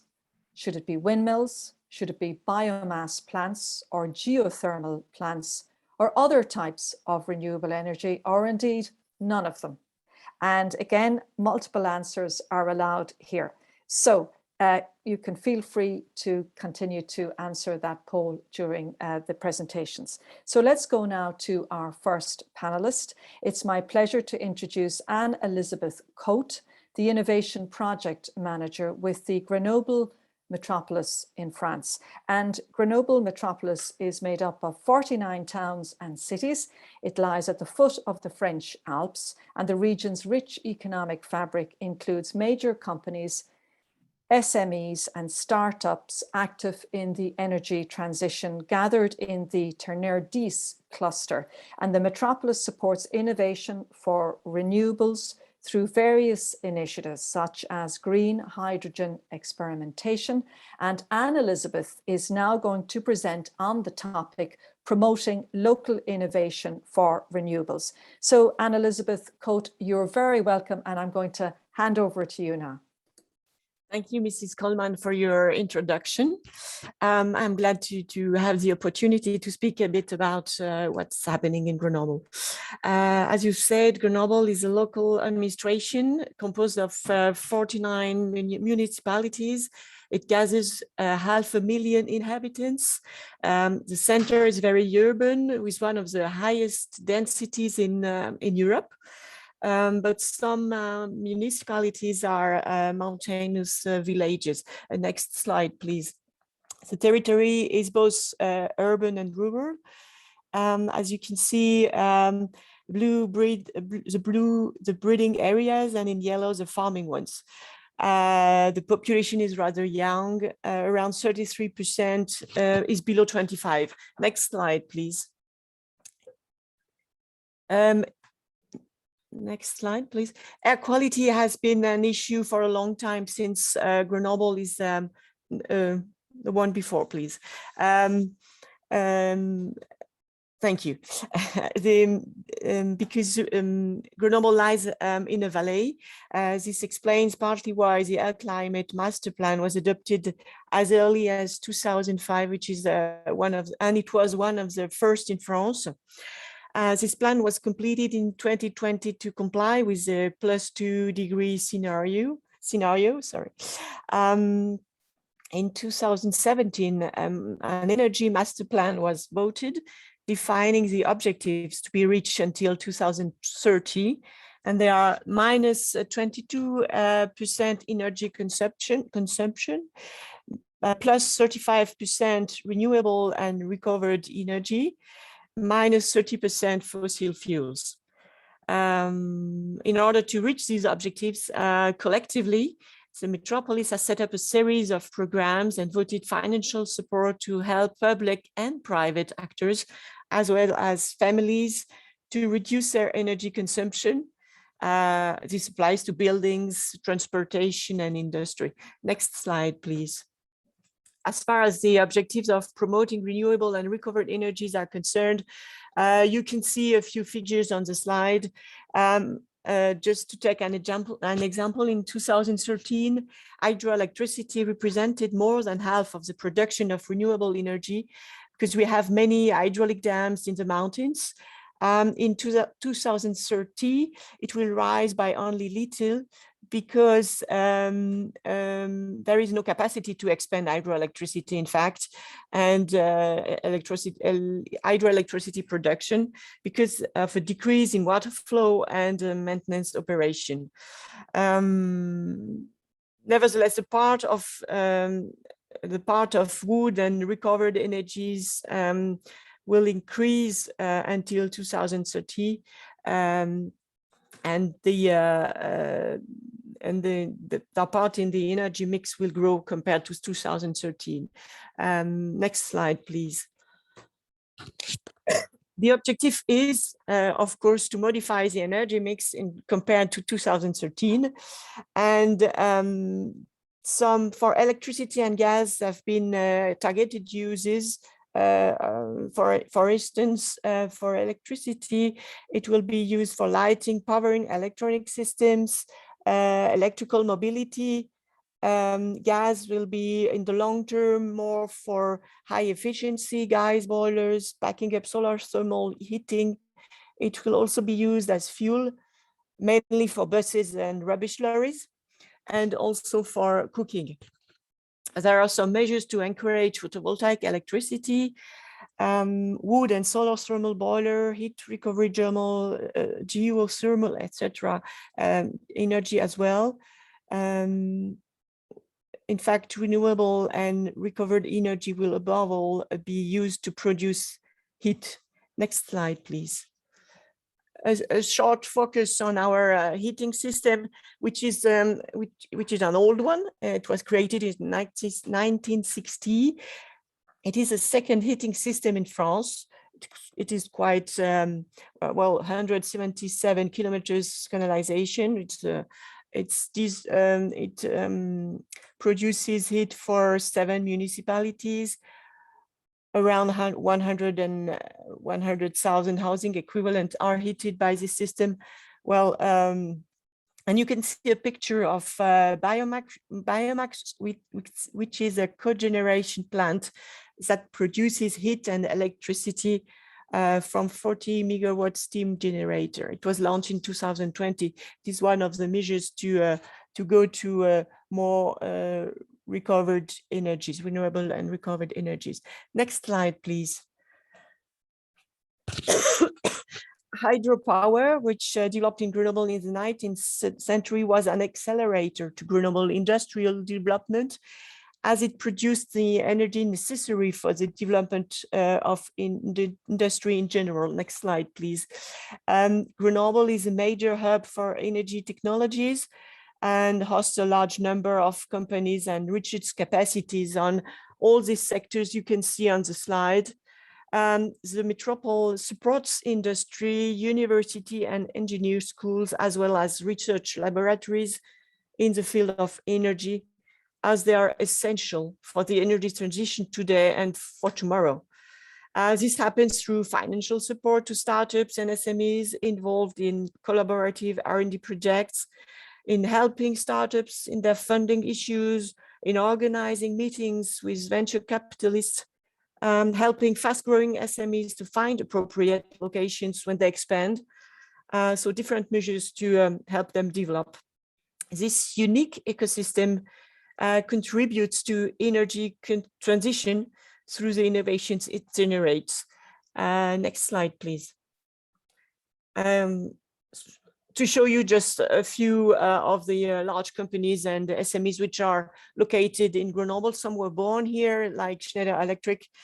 Just to take an example, McPhee and HRS, which are fast-growing SMEs on hydrogen, were born here and have decided to develop here, which is a great satisfaction for us. Next slide, please.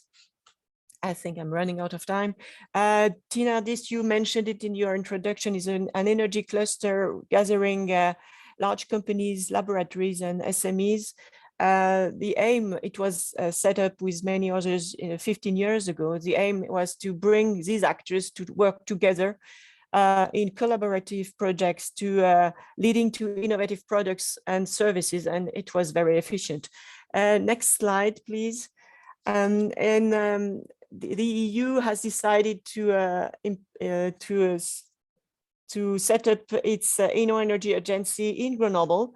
It is an accelerator, energy accelerator, which funds and provides support for innovative projects in the sustainable energy sector. Next slide, please. Just to pick an example of a laboratory which is very quite well known on new energy technologies, CEA Liten, which is a large laboratory bringing many innovations and which is at the origin of many startups and SMEs in this field. Next slide, please.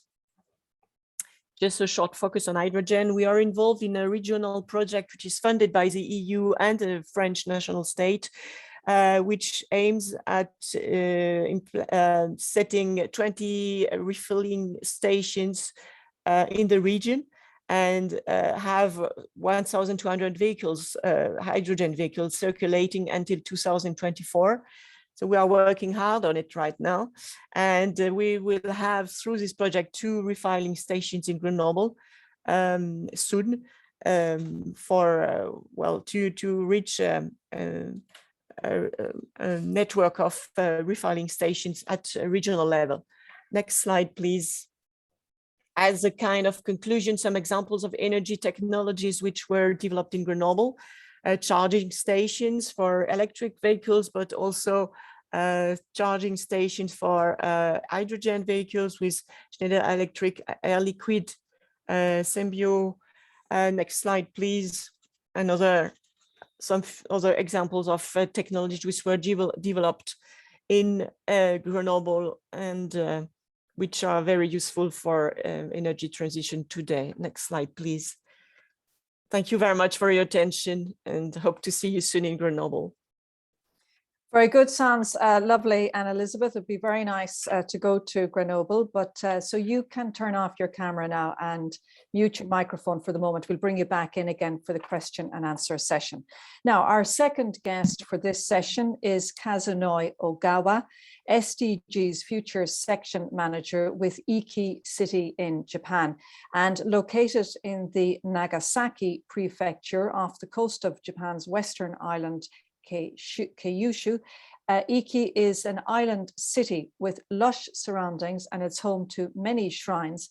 And like other island communities across Japan, Iki has its challenges: an aging population and natural disasters aggravated by climate change. Running on its own power grid, Iki set the goal to replace fossil fuels entirely with renewable sources, sun, wind, marine energy in its electricity mix by 2050. And Kazunori Ogawa will tell us more now about Iki's journey towards a 100% renewable powered island city. Mr. Ogawa, you're very welcome. I'll hand over to you now. Thank you very much for the introduction, and hello everyone. I am Ogawa of Iki City's SDGs Future Division. Thank you very much for giving this opportunity to speak at EU-Japan conference. I would like to explain our city's decarbonization initiatives. Firstly, let me give you the overview of the city.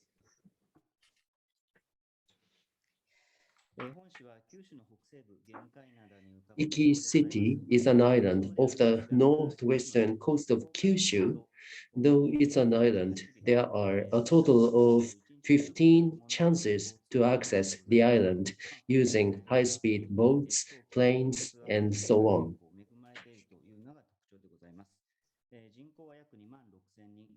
The city's population is about 26,000, and the percentage of the elderly is 38.1%.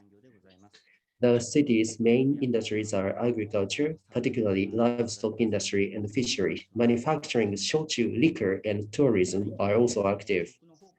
Also, it is said that Iki City has a wealth of quality food and it is a self-sufficient island. These are part of the specialty items of Iki City. Iki City is an island rich in various foods such as seafood, Iki brand beef, and so on. However, as a remote island with a small population, the city has the following challenges. As you see, aging, declining working population, and outflow of young generation are common challenges faced by underpopulated areas, including remote islands. In order to resolve these issues, we are working on various activities toward regional revitalization, and we focused on SDGs as a measure to further drive regional revitalization.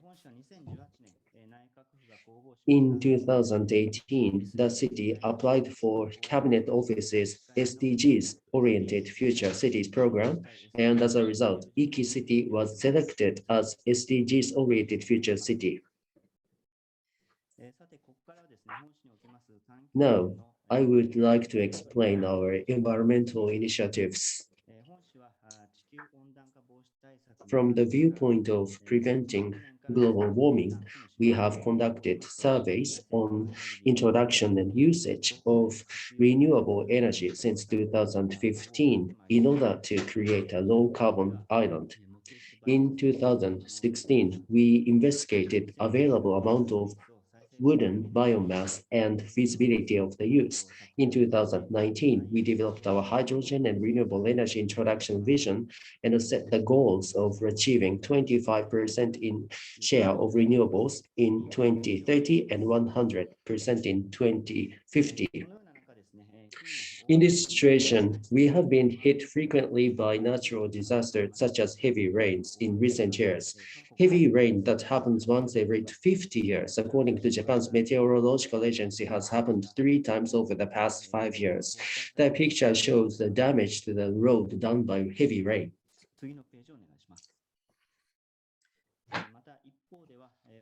On the other hand, due to severe global warming effect, seawater temperature has risen and seaweed forests, which are habitats of fish, have decreased. And since catch of fish has declined every year, fishermen have found it increasingly difficult to make a living. So the impact is getting more serious on fishery industry, which is the main industry of the city. As I explained, the effect of global warming and climate change is becoming more evident. We were strongly feeling the need to address the situation, and that's when we received information on Declaration on Climate Emergency. We are aiming to be a SDGs-oriented future city and realize a low-carbon island and 100% renewable energy. So since our target is in line with the philosophy of Declaration of Climate Emergency, our city became the first municipality in Japan to issue the declaration. This is the declaration. There are 4 specific activities, but especially as the target on decarbonization, we are focused on the second activity of fully migrating to renewable energy by 2050 for electricity used on the island.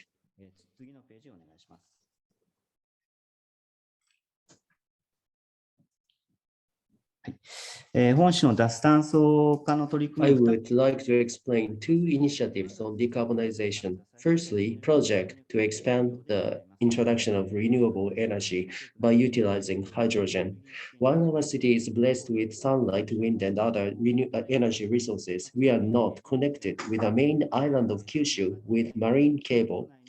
Without grid connection with the main island, we are dependent on thermal power generation on the island, and we are struggling to introduce renewable energy on a large scale. Though we have wind power and photovoltaic power generations, we are having to adjust power output balance and wasting electricity as a result. In order to resolve this situation, we are looking to launch a research to produce hydrogen by using renewable energy and store and effectively use the hydrogen produced. The research will be conducted at onshore aqua farm of tiger puffers, type of fish. Specifically, we use the energy of photovoltaic generation to decompose water electrolytically into hydrogen and oxygen. To power the aqua farm at nighttime, electricity generated by hydrogen-based fuel cell is used. We are initially aiming to hit 24% of renewable energy as a ratio to total power used at the facility. Also, we use the oxygen produced when generating hydrogen for the purpose of water tank bubbling. We also use waste heat to heat water. Through these initiatives, we are looking to monitor growth of tiger puffer fish. In addition, we are considering such branding as tiger puffer fish raised on renewable energy. So this project is intended to not only promote renewable energy, but also to promote local industry. This is the image of offshore wind power generation that we are considering. Since our city is a remote island, we do not have grid connection with the main island of Kyushu. By introducing offshore wind power generation, we will be able to realize grid connection, and we expect other benefits, such as sophisticated use of the sea area through collaboration with fishery cooperatives, creation of employments, and regional revitalization, all of which will help address the issue of declining island population.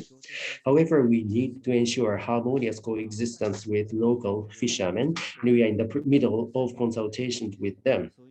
This task is proving more challenging than expected, but we would like to form a consensus with fishermen, local residents, and other stakeholders. So that concludes my presentation. Thank you very much for listening.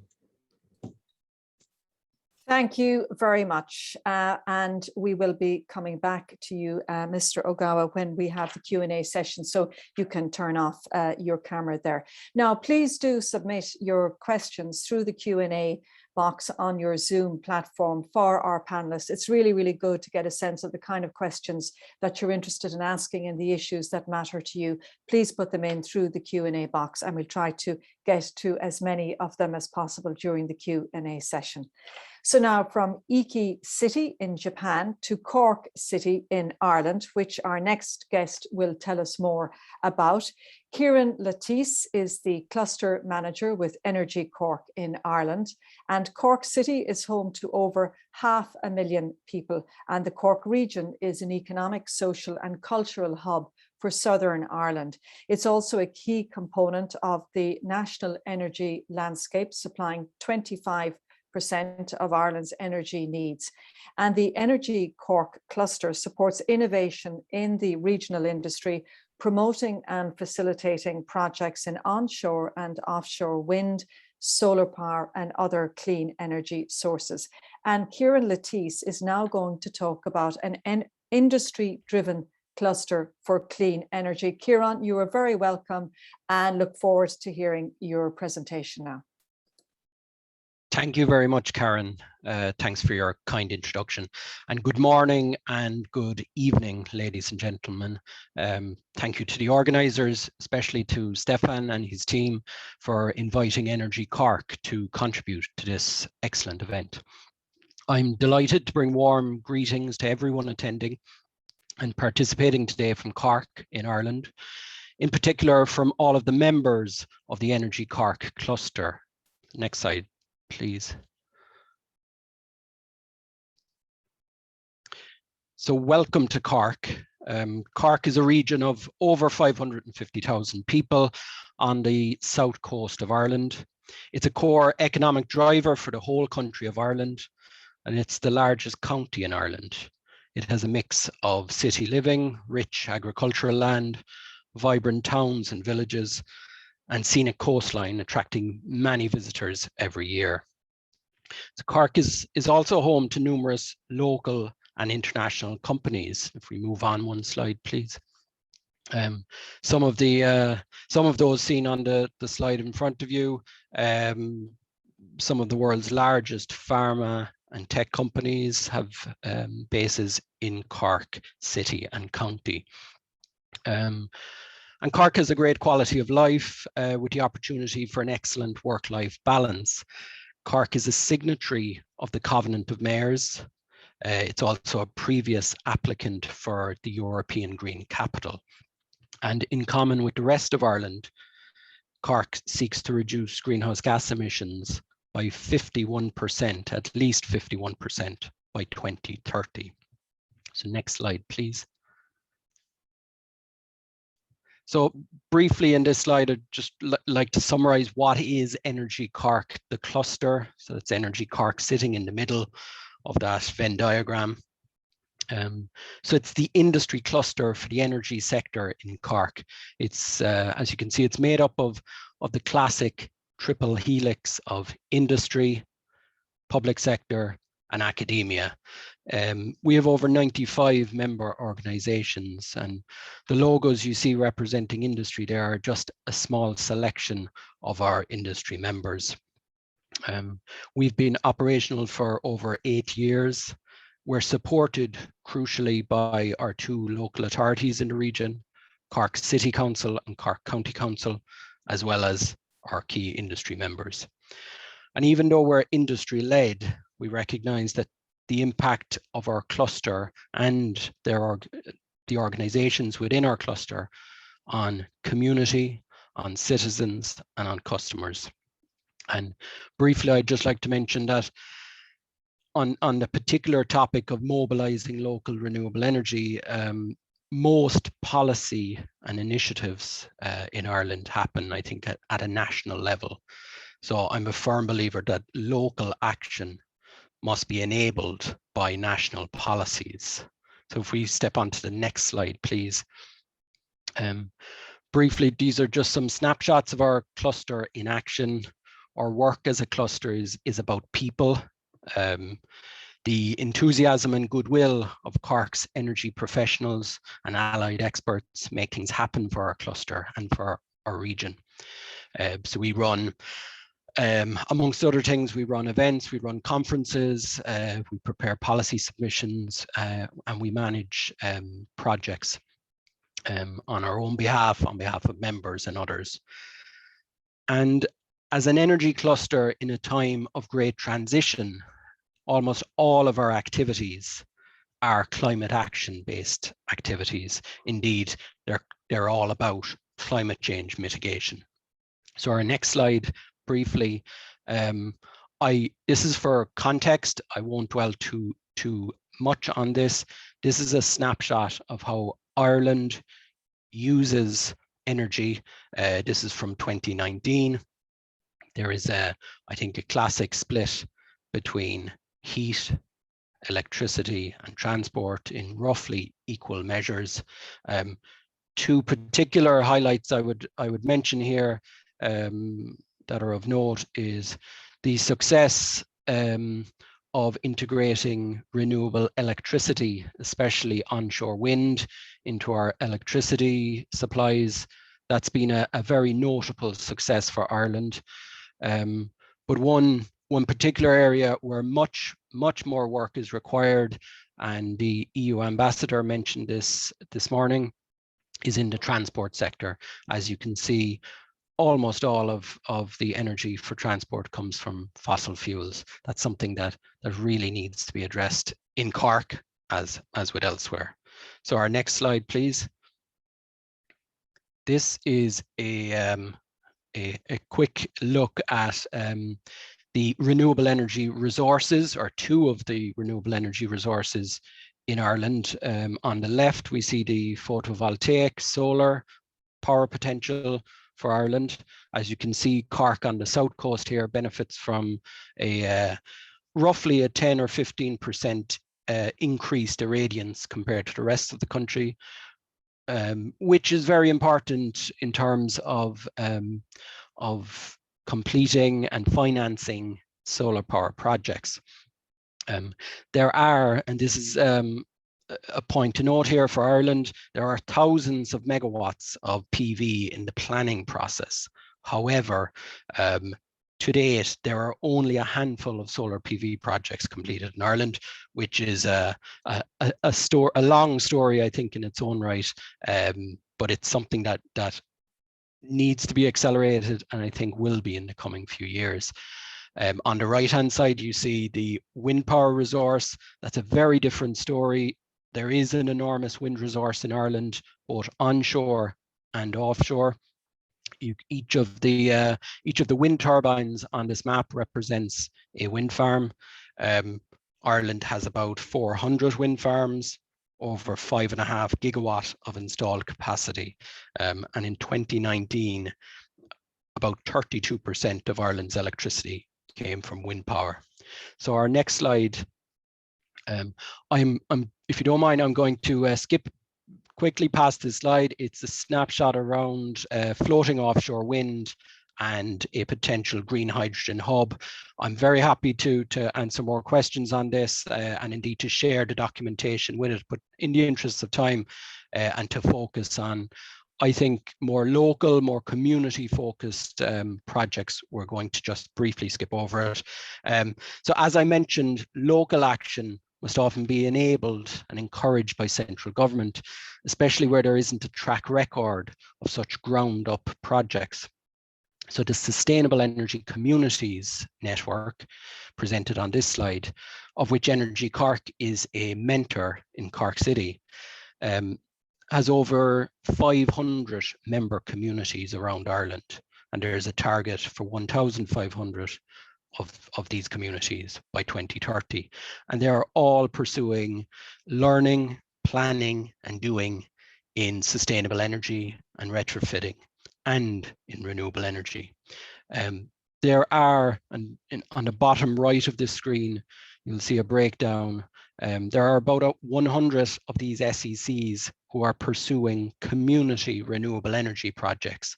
These are projects between 0.5 megawatt and 5 megawatts of electricity production.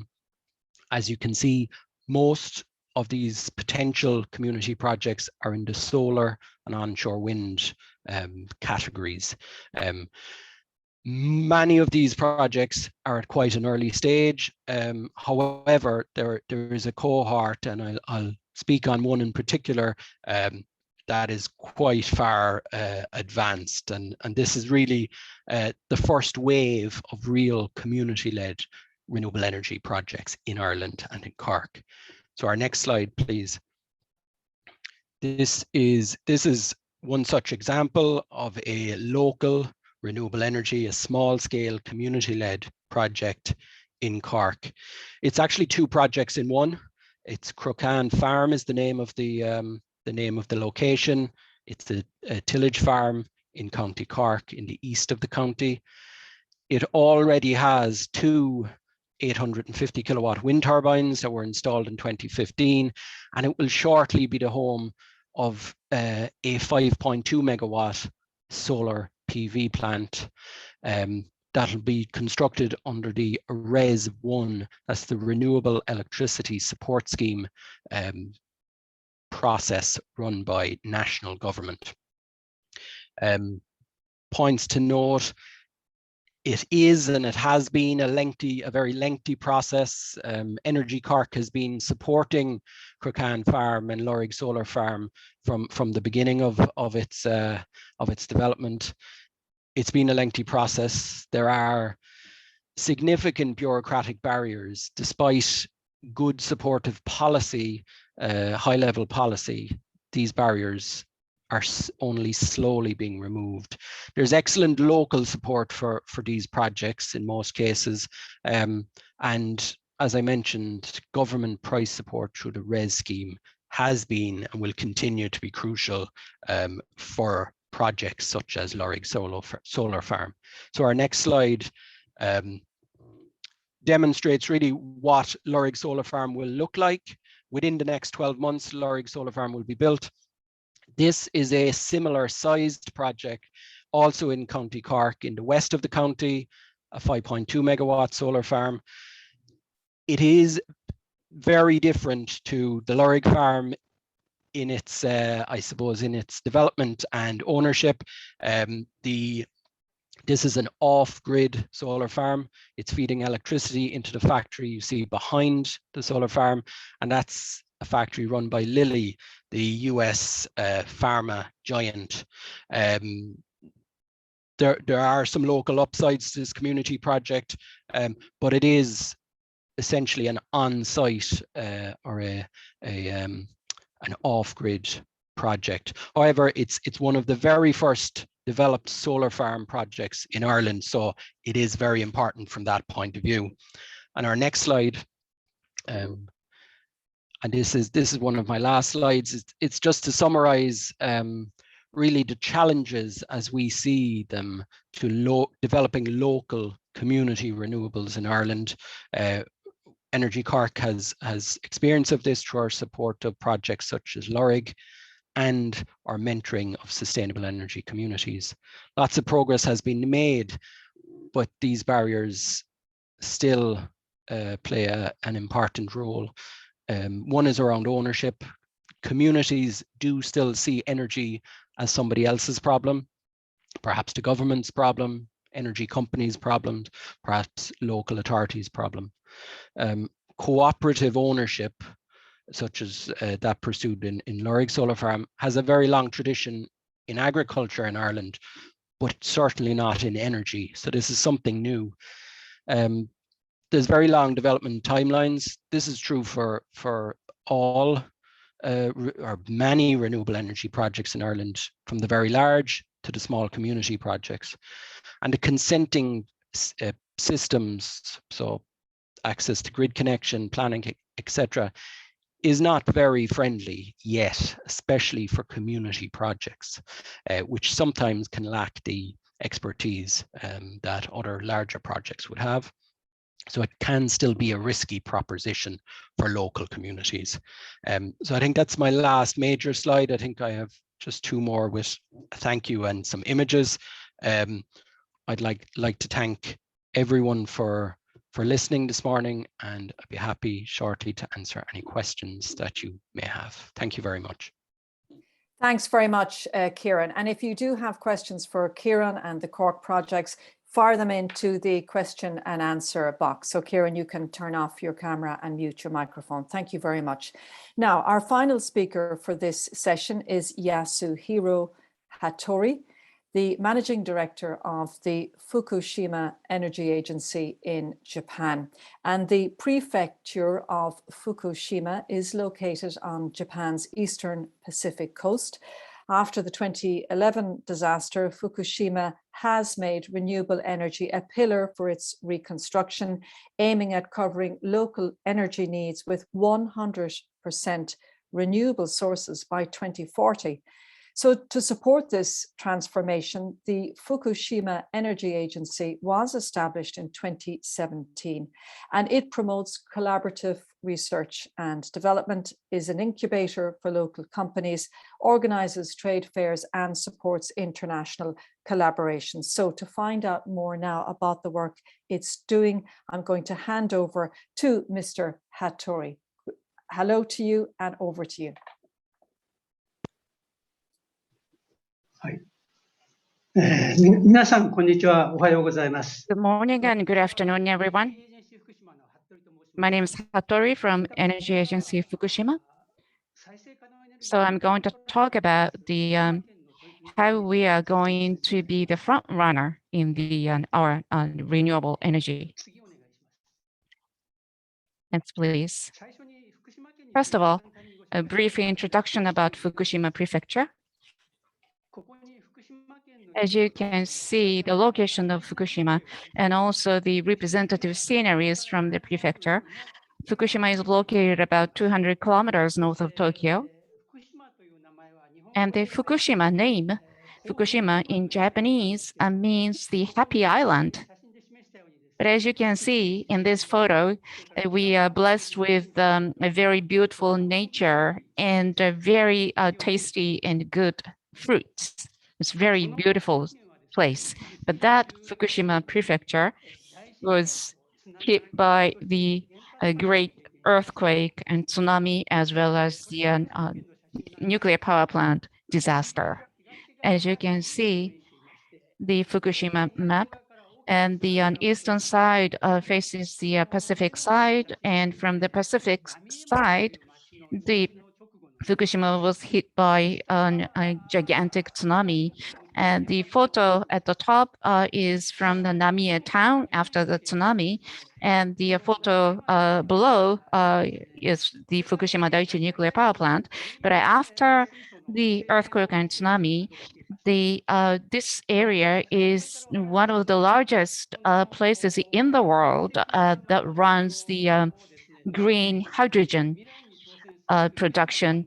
So, we experienced this disaster, which was a tragedy, but now we are trying to recover from it in a positive way. And we wanted to, so we set the vision, a long-term vision, to revitalize the region and to create a safe and sound society without depending on nuclear power plant. And the renewable energy promotion is the core of it. And by 2030, almost all of the energy used in the Fukushima prefecture should be supplied by renewable energy sources. And the renewable energy sources portion among all energy is 43.4%, which is a little bit higher than the target that we have set. And now I would like to talk about why Energy Agency Fukushima was established. In a word, we are a group of experts on renewable energies, and we create a network connecting the players in the region, and we also support the companies' renewable energy businesses so that we increase the renewable energy supply in the region. In this renewable energy field, we have made the memorandum of cooperation with 4 European regions: Denmark, the state of North Rhine-Westphalia in Germany, and the state of Hamburg, as well as Basque country in Spain. So we have with the Energy Agency Fukushima also made a memorandum of cooperation with the expert organizations in these 4 regions. And this shows the renewable energy and installed capacity in Fukushima. In 2012, when we launched this initiative, since then, the renewable power generation capacity increased by 11 times, especially the red part, which is the PV. So the PV is growing so fast. In 2020, if we have a large-scale PV facilities, which is ranked #1 in Japan in terms of the installed capacity. Going forward, the yellow part, wind energy, is set to increase drastically, and I would like to talk about that in the next slide. Currently, as I explained before, these areas which are directly hit by the disaster, there is a large-scale wind power project going on of over 400 turbines. Next year, the construction will start. So in a few years, Fukushima will be one of the top prefectures in Japan in terms of the wind farm too. Another activity regards the hydrogen. Japanese government would like to create the Fukushima as a model, leading model for hydrogen-related activities in Japan. And so there are many different activities going on in Fukushima. First of all, Namie town. As I showed you this photo, which was completely damaged by the tsunami, and there is a Fukushima Hydrogen Energy Research Field, which is one of the largest in world, is now operating, which is government supported project. And in the Koriyama project, we have a national research institute called FREA. And the world leading research on hydrogen is being conducted there. Next, I would like to talk about how we cooperate with the EU countries and regions, and I will show you some examples. With the North Rhine-Westphalen from Germany, we have some collaborative projects. First of all, the workshops. So every year, the experts from 2 countries get together and have discussions on various themes. And these photos are from the hydrogen workshop in 2019 and biomass workshop in 2018. So the experts from 2 countries get together at one place and then exchange information on one theme and conduct a discussion. This creates the very innovative developments. Another is the economic cooperation, and I would like to give you one concrete example. In both regions, energy agencies. Actually, there is energy agency in Germany's side in North Rhine-Westphalen. So these 2 organizations have been promoting economic exchanges through the trade fairs in Fukushima and Essen. And we, energy agency in Fukushima, provides companies from the 2 regions with the B2B matching opportunities. And we also provide support so that those meetings will actually result in the actual businesses.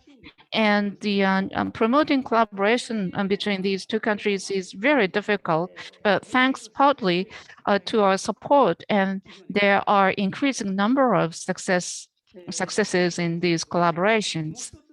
Lastly, between Fukushima and the North Rhine-Westphalen in Germany was a triggering success case, that is replicated in other areas. In 2019, the Koriyama City and city of Essen concluded the memorandum of cooperation. These 2 cities collaborated in the trade fairs that I showed you in the photo in the previous slide. Also, the Fukushima University and University of Münster also concluded the memorandum of cooperation, which are very good, I think, and we are very pleased about that because we, Fukushima side, has received very positive energies and insights from the German side. So we are very much delighted that these cities and universities will also receive such very positive insights by collaborating with each other. And through such endeavors, we will work towards the decarbonization in the future. Thank you very much. And thank you very much, Mr. Hattori. And if you can stay with us now, because we will go through some questions that have been coming in from those of you watching online. Thank you. It's been a busy Q&A session. Can I ask all of our other speakers to please join us to come back online as well, because there are several different questions coming in. There we have Mr. Ogawa as well. Very good. Okay. First of all, though, let's get the results of our poll. So Stefan, if you can bring up the poll, there are very interesting responses. So the question was, in your region, what source of renewable energy would you like to see developed as a priority? Well, 59% of you said solar panels, 31% windmills, very close at 30% biomass plants, and then also geothermal plants. So those 3 very similar. And then 17% for other types of renewable energy, and 5% said none. So solar panels by far considered to be the most favorable renewable energy source. Maybe just a quick reaction on that poll. If I go to you, Anne-Elizabeth, are you surprised or not by the fact that almost 60% of respondents believed solar panels would be the source of a renewable energy most favored as a priority to be developed? To be honest, that's what I choose as well. And I'm happy. I'm not so surprised. I think it is solar panels can be very how should I say, very discreet in comparison to other other solutions, and like windcraft. It might be a reason why it has been chosen first. I don't know. And maybe also, in my case, we have some companies producing solar panels, so that's also a source of economic development for us. Nevertheless, we are not so good at developing solar panels and implanting solar panels so far, so we have to improve on that. But I think yes, it could be pushed, and we try to push it and to encourage companies or buildings with large surfaces to put solar panels on them. Okay, actually, we've a couple of questions for you, Anne-Elizabeth. So I'll read them out to you. Can you tell us more about your existing cooperation with Japan?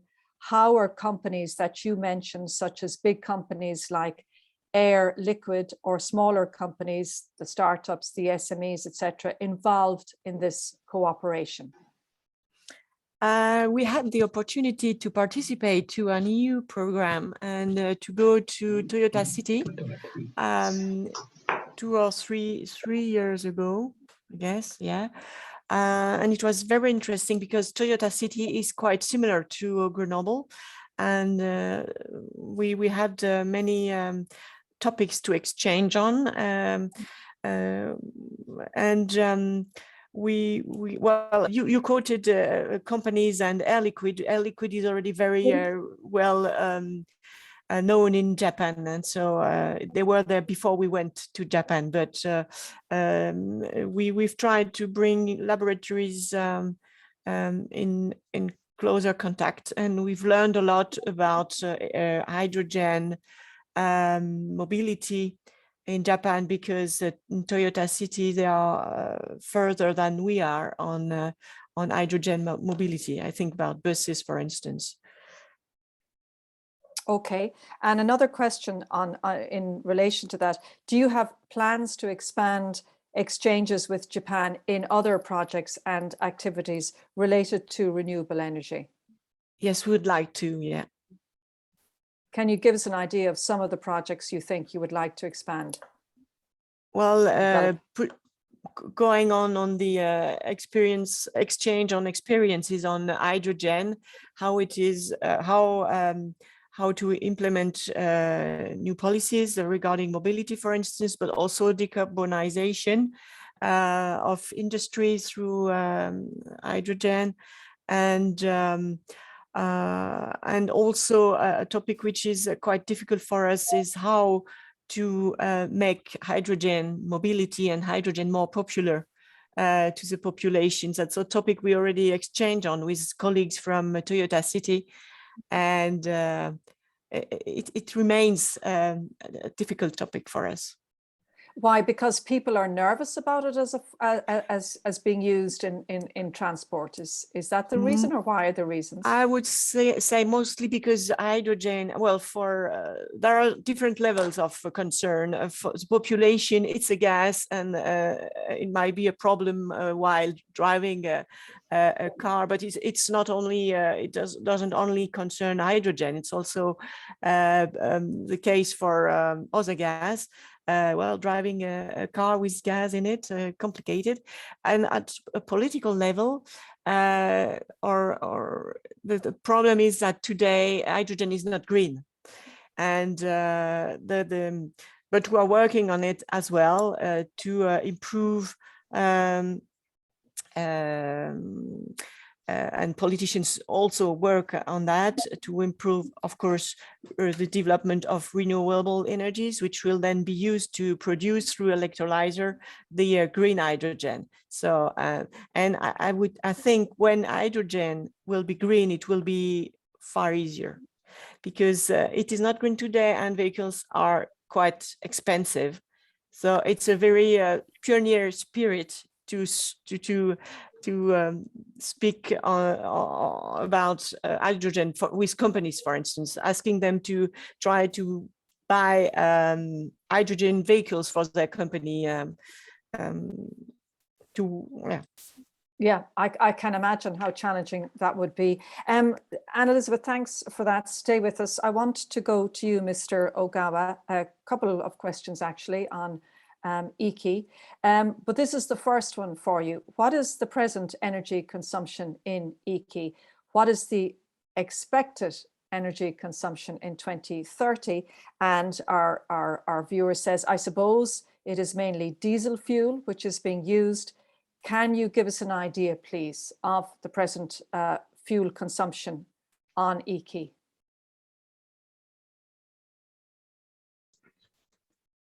Thank you very much for the question.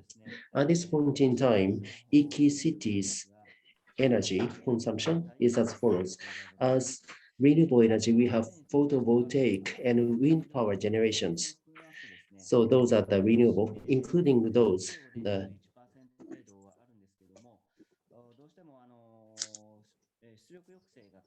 so there is a constraint on the output.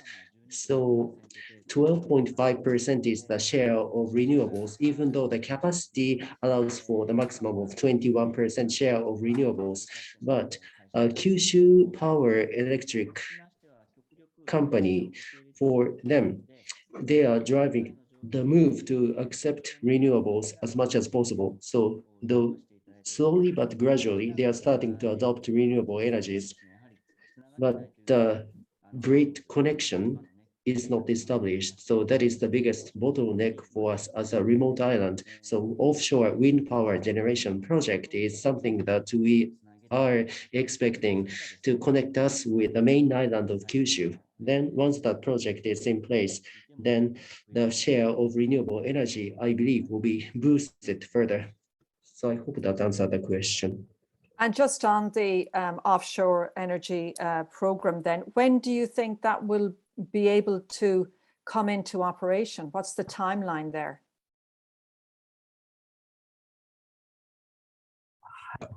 At this point in time, we are under the consultation with fishery cooperatives. And at this point, we are still considering the specific zone for the project. And we will be narrowing down on the zone. And this year or next year, we would like to spend the next 2 years or so to narrow down and pinpoint the zone for the project. But in Japan, there's a law that specifies the use of the maritime area. So the specific timing of the project start, it may take close to 10 years, given the necessary support from the national government. However, we would like to go as fast as possible and take on this challenge. So we would like to leverage what national legislation we can leverage as we explore the possibility of proceeding with our offshore wind power generation project. And if possible, we would like to shorten the time schedule to 7 years, if possible. Thank you. Okay, and just on that point, actually, about consultations with the fishermen, you mentioned, and one of our viewers wants to know about this, you mentioned that you're in discussion with the fishermen. You talked about the challenges of that in your presentation. What exactly are the concerns of the fishermen, and what are the solutions then to those concerns? Thank you. So around the Iki Island, so as the fishery industry is quite active, and there are multiple methods of fishing, such as squid fishing and pole and line fishing or long line fishing or divers fishing. So there are various types of fishing. So the biggest concern is regarding the impact from the wind turbines on the fishing activities. So that's the concern that came from them.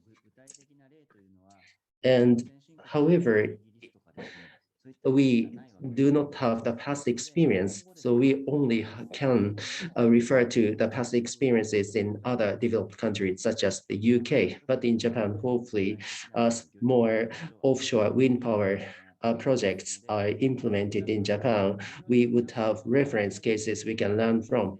So fishery cooperatives are concerned about impact on them, but at the same time, they are interested to know what kind of compromise they can make or we can make mutually. Okay, thank you for that. Kieran, we have a question for you, and actually it probably applies to all of our speakers, but you mentioned in your presentation, you talked about the bureaucratic barriers. One of our attendees wants to know what are those bureaucratic barriers that you talked about, particularly in the wind area? Yeah, certainly. Thanks, Karen. When I say bureaucratic barriers, I primarily was focusing on the smaller community projects, which because of their lack of, I suppose, developmental expertise, sometimes the smallest the smallest of things can derail or stop a local community project. And that can typically be, I guess, number one is issues around grid connection and difficulties and around accessing the electricity grid in a cost-effective manner. Now, I should say that it's certainly not all bad news. Ireland has put close to 6,500 megawatts of renewable electricity onto its electricity grid, and Ireland is not unique, but is certainly different to many other parts of Europe in particular, in that it has very limited interconnection with other jurisdictions, so other countries. So it really is an islanded system.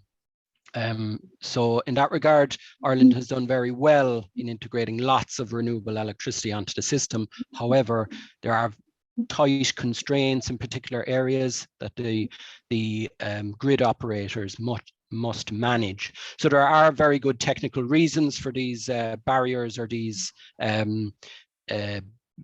hurdles in the system, but they can often be perceived by the larger developers as well as the smaller developers and community projects as being difficult bureaucratic issues that perhaps could or should be solved by government. There's also a familiar issue around planning consent for renewable energy projects. This is relatively benign. However, issues can arise. Anne Elizabeth rightly mentioned that solar energy is much less intrusive or invasive than wind energy. Ireland has a very good track record of developing onshore wind.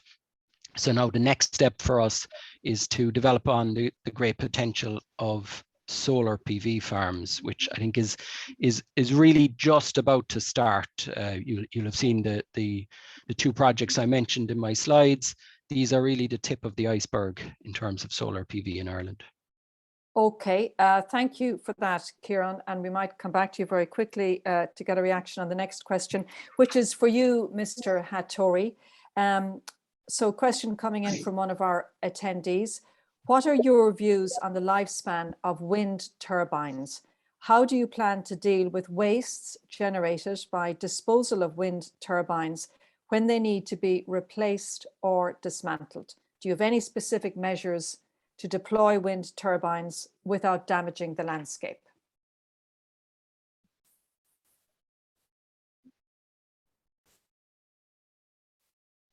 Indeed,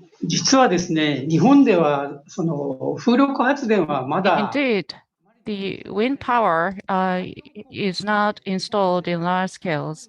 The PV, for PV, Japan ranks the third in Japan in terms of installed capacity, but in terms of the wind, probably Europeans would not believe how little we have installed in Japan. So we are not really facing those problems yet. We are now focusing our efforts on how we can enlarge the wind power.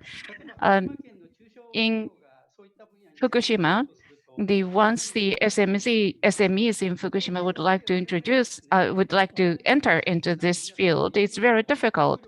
And we are collaborating with those regions which are the front runners in the wind power. For example, Hamburg in Germany or Denmark, or the Basque in Spain. And when we try to coordinate with those companies in those regions and try to connect them to the companies here in Fukushima, so that the SMEs in Fukushima can enter this wind power industry. That is where we are focusing right now.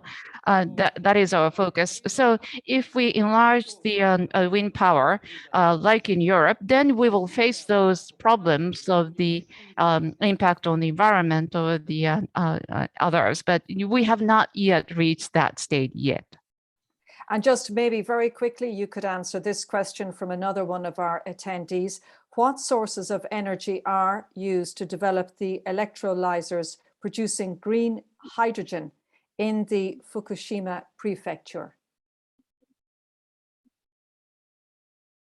It's the PV. It's the PV electricity. And the electrolyzers is a 10 megawatt capacity.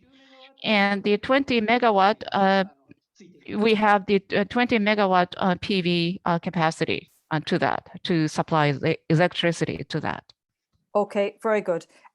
Just Kieran, maybe very quickly, did you want to come back in on that question about, you know, the lifespan of wind turbines? Because Europe is more advanced, obviously. Yeah. Yeah, I can briefly. It's a good question, because lots of wind farm sites in Ireland are maturing now. They have been perhaps in existence for 10, 15, 20 years, getting to the end of their lifespans. I don't see it as a problem at all. I think if anything, it is a great opportunity. Most wind farm developers, subject to planning and grid constraints, I think would love to replace their old, smaller turbines with larger, more powerful new turbines. And typically these the towers are steel, and you've got the various electromechanical equipment at the top. There's, you know, I don't foresee, and I think we've seen it, there is a good market for all of this recycled equipment. It can be sustainably managed. And as I say, we can begin to look at relatively small Irish wind farms developed perhaps 20 years ago being repowered, as I said, subject to obvious constraints, but being repowered to perhaps 3, 4, and 5 times their original rating. Okay, well, look, on that point, we'll leave it because we are running out of time. But brilliant presentations from all of you. Thank you so much for giving, again, your time, your views, and participating in our question and answer session as well. Big thanks to those of you watching us online who also submitted questions. Stay with us. We've one more session. And so please do submit your questions again through the Q&A box for our next session. I will say goodbye to our presenters for this past session. You can turn your cameras off and you can mute your microphones. So now it's time for our first discovery session of the conference. Its theme is Initiatives for a Low Carbon Agriculture. And as you know, the agri-food sectors are significant emitters of greenhouse gases, but they can also be part of the solution for carbon-free societies and essential components of the local economy in many regions. So what initiatives do regional actors from Europe and Japan implement for low carbon agriculture and food systems? And how can Japan and Europe further cooperate on this issue? These are some of the topics we'll be exploring during this session. We will have just 2 individual presentations of approximately 8 minutes each, and then hopefully we will have time for a short Q&A session after they have delivered their presentations. We're going to kick this session off again with a poll question. So Stefan, if you can bring up the poll question, please. And for this one, you can only answer one. So you've only one. Please only just tick one of the boxes. So global CO2 emissions comes from food production, do you think? Do you think it's 5%, 15%, 35%, or 50%. So feel free to answer that poll question. Just choose only one option, and then we will go back to it after our two presenters have finished their presentations. So our first speaker now is Tomoe Ota, the Director of the Agricultural Policy Division with the Agriculture and Fisheries Department in the prefecture of Shiga in Japan, and located in the east of Kyoto. Shiga has the highest share of land designated as natural parks among all Japanese prefectures.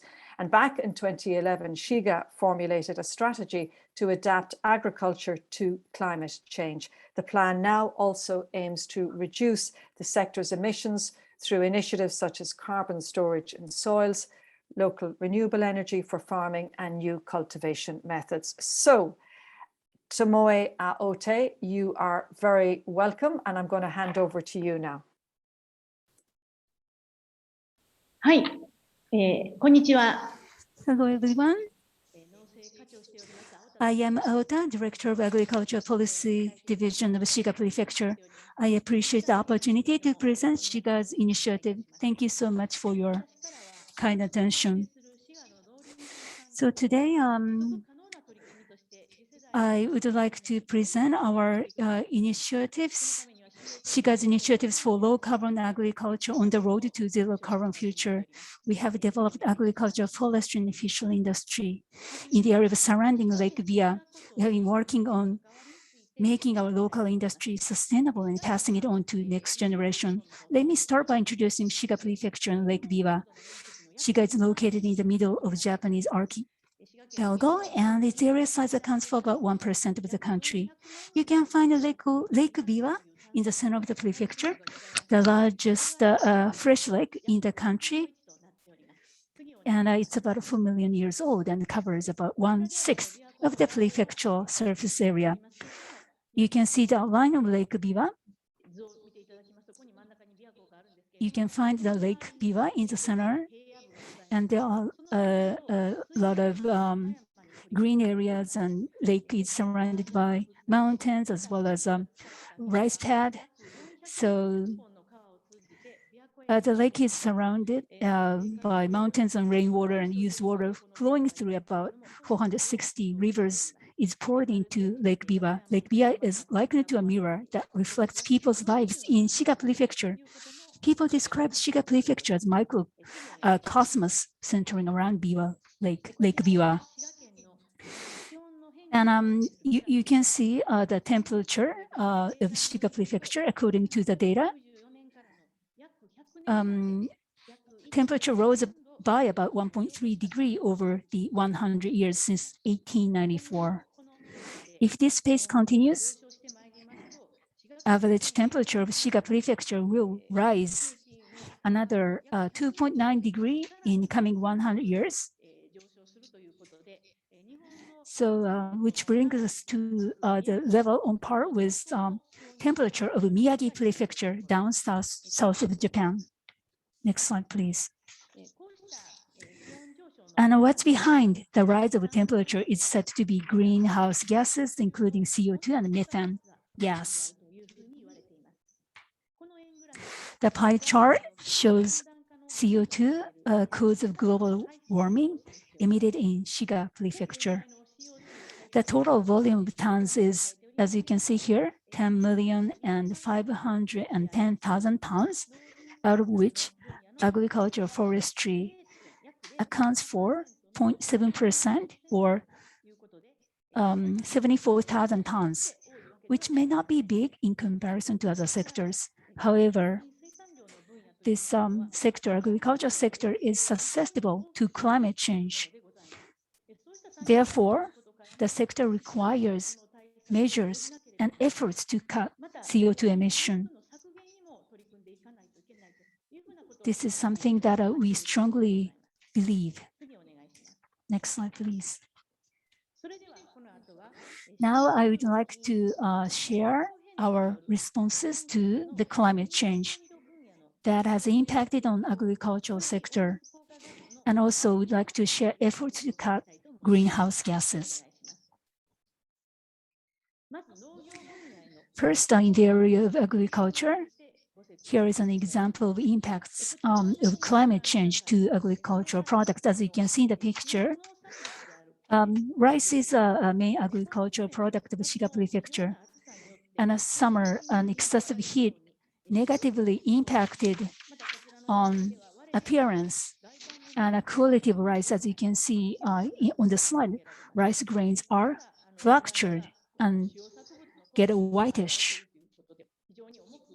So we take this issue seriously.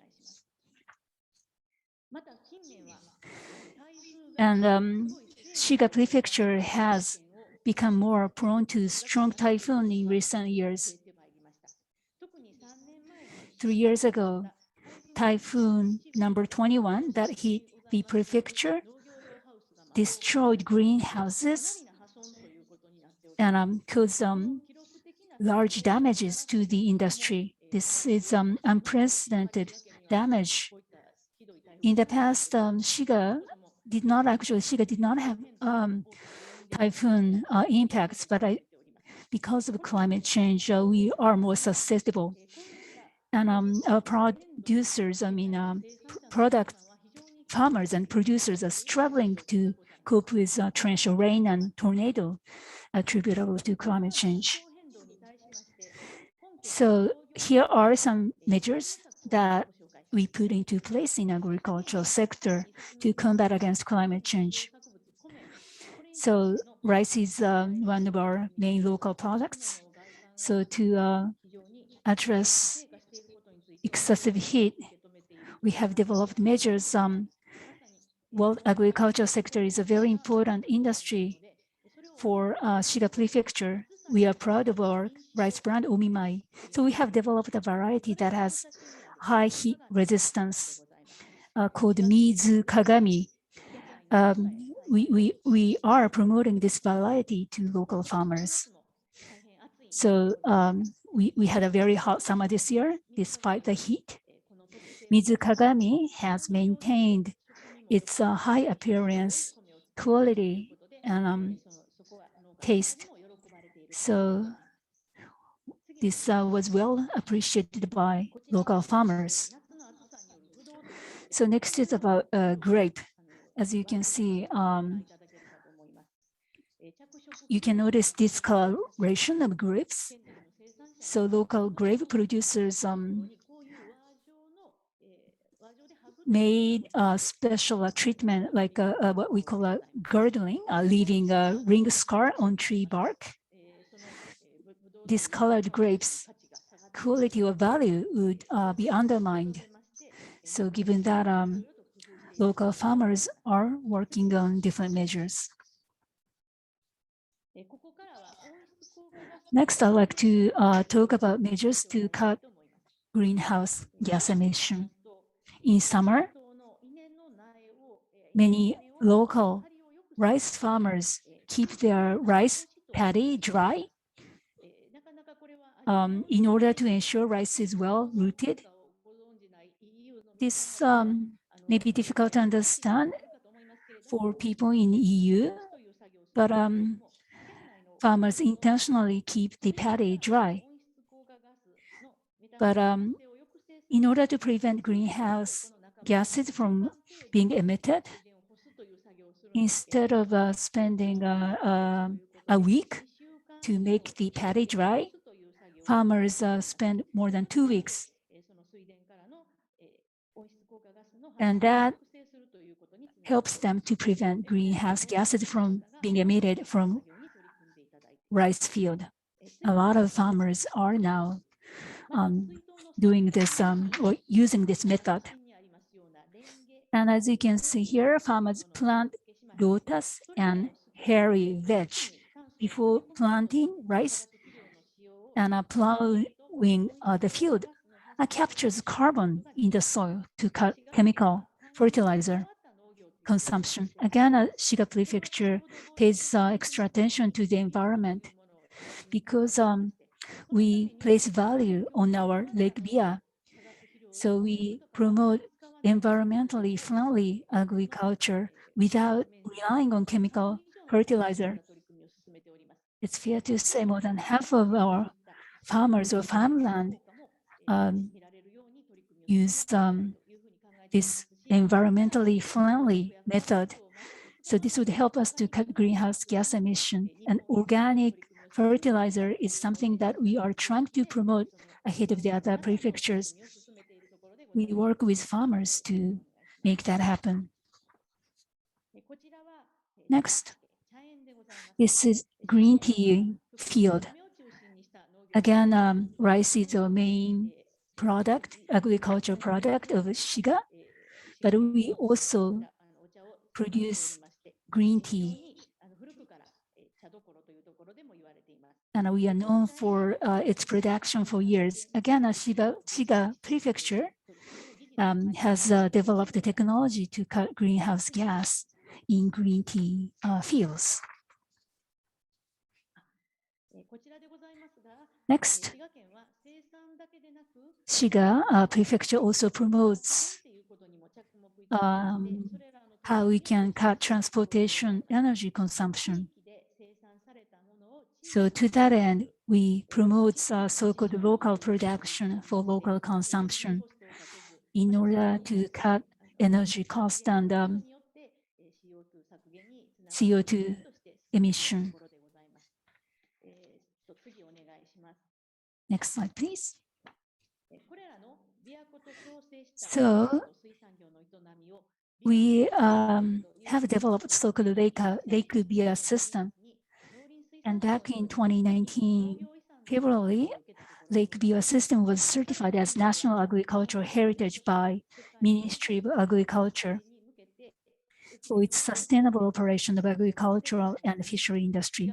We are now preparing also the application for the Global Agricultural Heritage status of FAO. Our ancestors of the agricultural industry have nurtured the Lake Biwa system with the appreciation for nature. I believe it is our duty to pass this on to the next generation.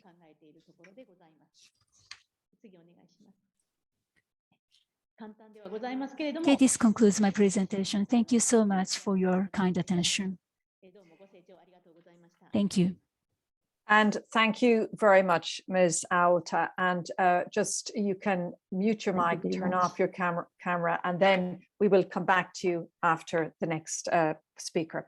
So our second speaker now for this segment is Dr. Raffaello Kruger, Director General of Tecno Alimente CAT.AL Lombardy High-Tech Agro-Food Cluster. And with 50,000 farms and 8,000 food-related firms, the northern Italian region of Lombardy tops the country's agricultural sector. CAT.AL, the Lombardy High-Tech Agro-Food Cluster, supports innovation efforts from regional enterprises, universities, and research bodies. And activities include the promotion of renewable resources and waste minimization for sustainable decarbonized food production systems. So Dr. Kruger will speak now about innovating for a low carbon agri-food industry. Dr. Kruger, you're very welcome. I'll hand over to you now. Okay, thank you very much, Karen. So first of all, good morning and good afternoon to everybody. My name is Raffaello Kruger. I'm here representing the industrial cluster of agro-food of Lombardy, and also the General Director of Tecno Alimente, which is a research consortium always of food industry. So basically, I will speak from the point of view of the food industry, of the agro-food industry. So first of all, let me introduce a general overview of Lombardy. So can I have the next slide, please? So Lombardy is a region, as Karen was saying, in the northern Italy, attached to Switzerland. It has a population about 10 million people, and it is a prime, very important region in Italy, first industrial region, first agricultural region, and also the first region in research and development. You may know Lombardy more through its main capital, which is the city Milan, that probably some of you have visited in past for tourism or for business. But I would like to, with the next slide, please, introduce you also Lombardy in the European context. First of all, to better understand this region, I would like to let you know that Lombardy is one of the 4 motors of Europe, which are those regions that have an agreement, which are believed to be strong regions from the industrial point of view. Lombardy is also part of the Blue Banana, which is a major demographic and economic development area of Europe, as you can see here depicted in blue, which stretches from London to Genoa, which concentrates mainly the population and also the activities. So this all for telling you that it is a very enterprised region, very with a strong pressure for humans. Can I have the next slide, please? So there is a lot of human density, of population density, industry, manufacturing, and also agriculture. As you can see, the land use changes for alpine use, which are the Alps, for instance, Mount Rosa, and stretches over to the flatland, which has a strong agricultural use. Of course, industry, a lot of industry, and also a lot of residential area. You can see also the share of Italian produce is 42% for rice. I was speaking before about rice. It has also a very much large production and also a lot of animal units in the animal farms. Now, the area of Lombardy, the region of Lombardy, is surrounded by mountain regions, mountain ranges. In northern, you have the Alps. In south, you have the Apennines. So it is basically a valley which is enclosed into the mountains, and this influences the availability of primary renewable energy production. Indeed, unlike what we could hear before, in this region here, there is not a lot of wind available. So the wind farms is a difficult option to be used in this region. There is all sunshine, of course, a lot of sunshine, but it is about 45 degrees. So there is for sure more sunshine than in Ireland and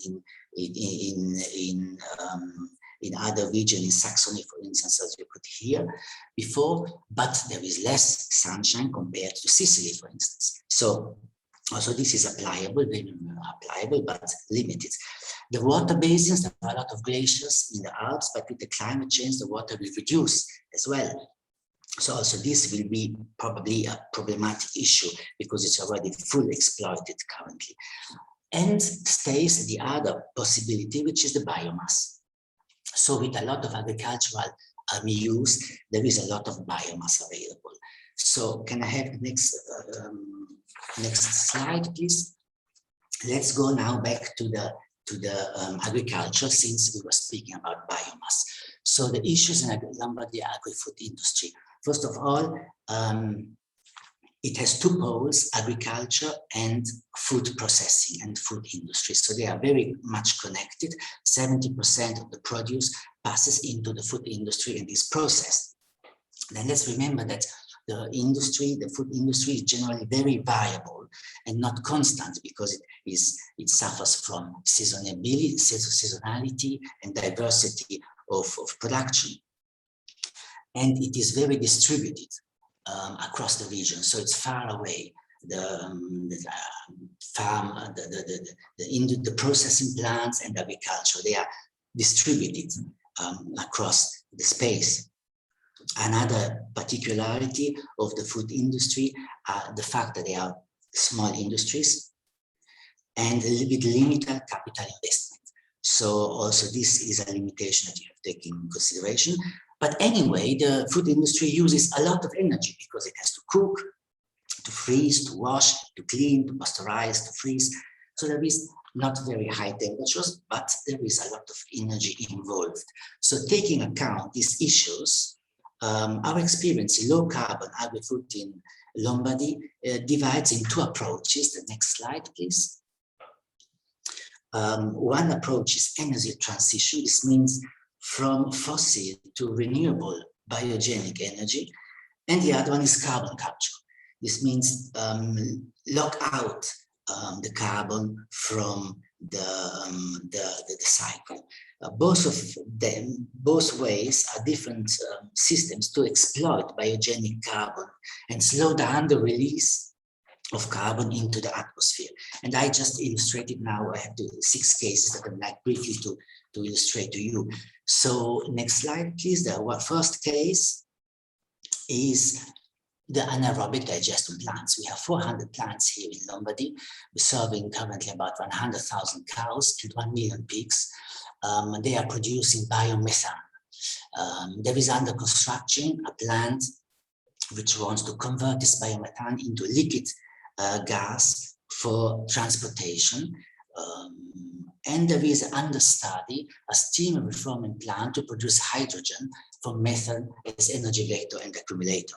As we could see here before about hydrogen, there are different issues. Here, of course, is from biogenic source. Of course, the criticalities of this case is the supply chain cooperation, because you need to supply continuously the right bio matter to the plants for having them running, and also the issue of community acceptance. Second case, please. This is an issue about photovoltaics. So in the European Union, covering agricultural land with solar panels is prohibited because of avoiding the competition with food production. So this is a solution that is under study in a research project that may overcome this limitation. You allow the coexistence of production, of energy production, because you put vertical bifacial solar photovoltaic panels, for instance, in vineyards, and combined with the presence of the agricultural plants. So this is a novel approach that we are studying here, because we have to study, of course, the issue of the shading, the issue of the quality of the produce, and the issue also of the efficiency of the solar panels. Third and fourth case, please, next slide. And these are issues of carbon capture. We take carbon from the biomass and try to lock it in. So here there are some cases with proteins. For instance, casein. This is a revival of an old material that is now, again, fashionable for the fashion industry. Fibers, for instance, rice husk that is converted into plant containers. Next slide, please. Cellulose from apple skin, from apple production, that is converted into tissues or writing parts, and also in packaging with bran converted into packaging as an addition. So there might be many other cases. I just extracted some meaningful ones, because all across the world probably people work in this. The last slide, please. I would like to introduce this kind of issues. What is the debate here in Lombardy about the low carbon transition? First of all, social equity. The transition has to be social equitable. The energy transition has to have equity. I haven't heard a lot about equity speaking before this morning. This is, of course, a political factor, and which is very important for acceptance of this energy transition. Then customization. There is no universal recipe. There is no one solution. It has to be customized according to the region. For instance, Lombardy, there is no wind, for instance, so you cannot do wind farms. And this has to be taken in account. And last point is that probably it is not only enough, as I could hear before today, transition of energy, but it is also necessary to cut down the energy consumption. There has to be a combination in Lombardy. The idea is to 1/3 of cuts down the energy and 1/3 more increase the renewable sources. So this brings us to an issue about a different development model, which involves also the agriculture and the food industry. But this is not an easy issue, and I leave to you with this reflection. Thank you very much. Thank you very much, Doctor. We now only have just very limited time because we've gone over our allocated time, but maybe I'll just put one question to each one of you, and Ms. Eota, if you can turn on your camera as well, because actually I have a question for you and the Shiga province, specifically for you, and I'll get a quick reaction from you, Dr. Kruger. Are you working or willing to work with EU partners to exchange information about new sustainable agricultural practices? Maybe very quickly, Ms. Eota, you could answer that for us.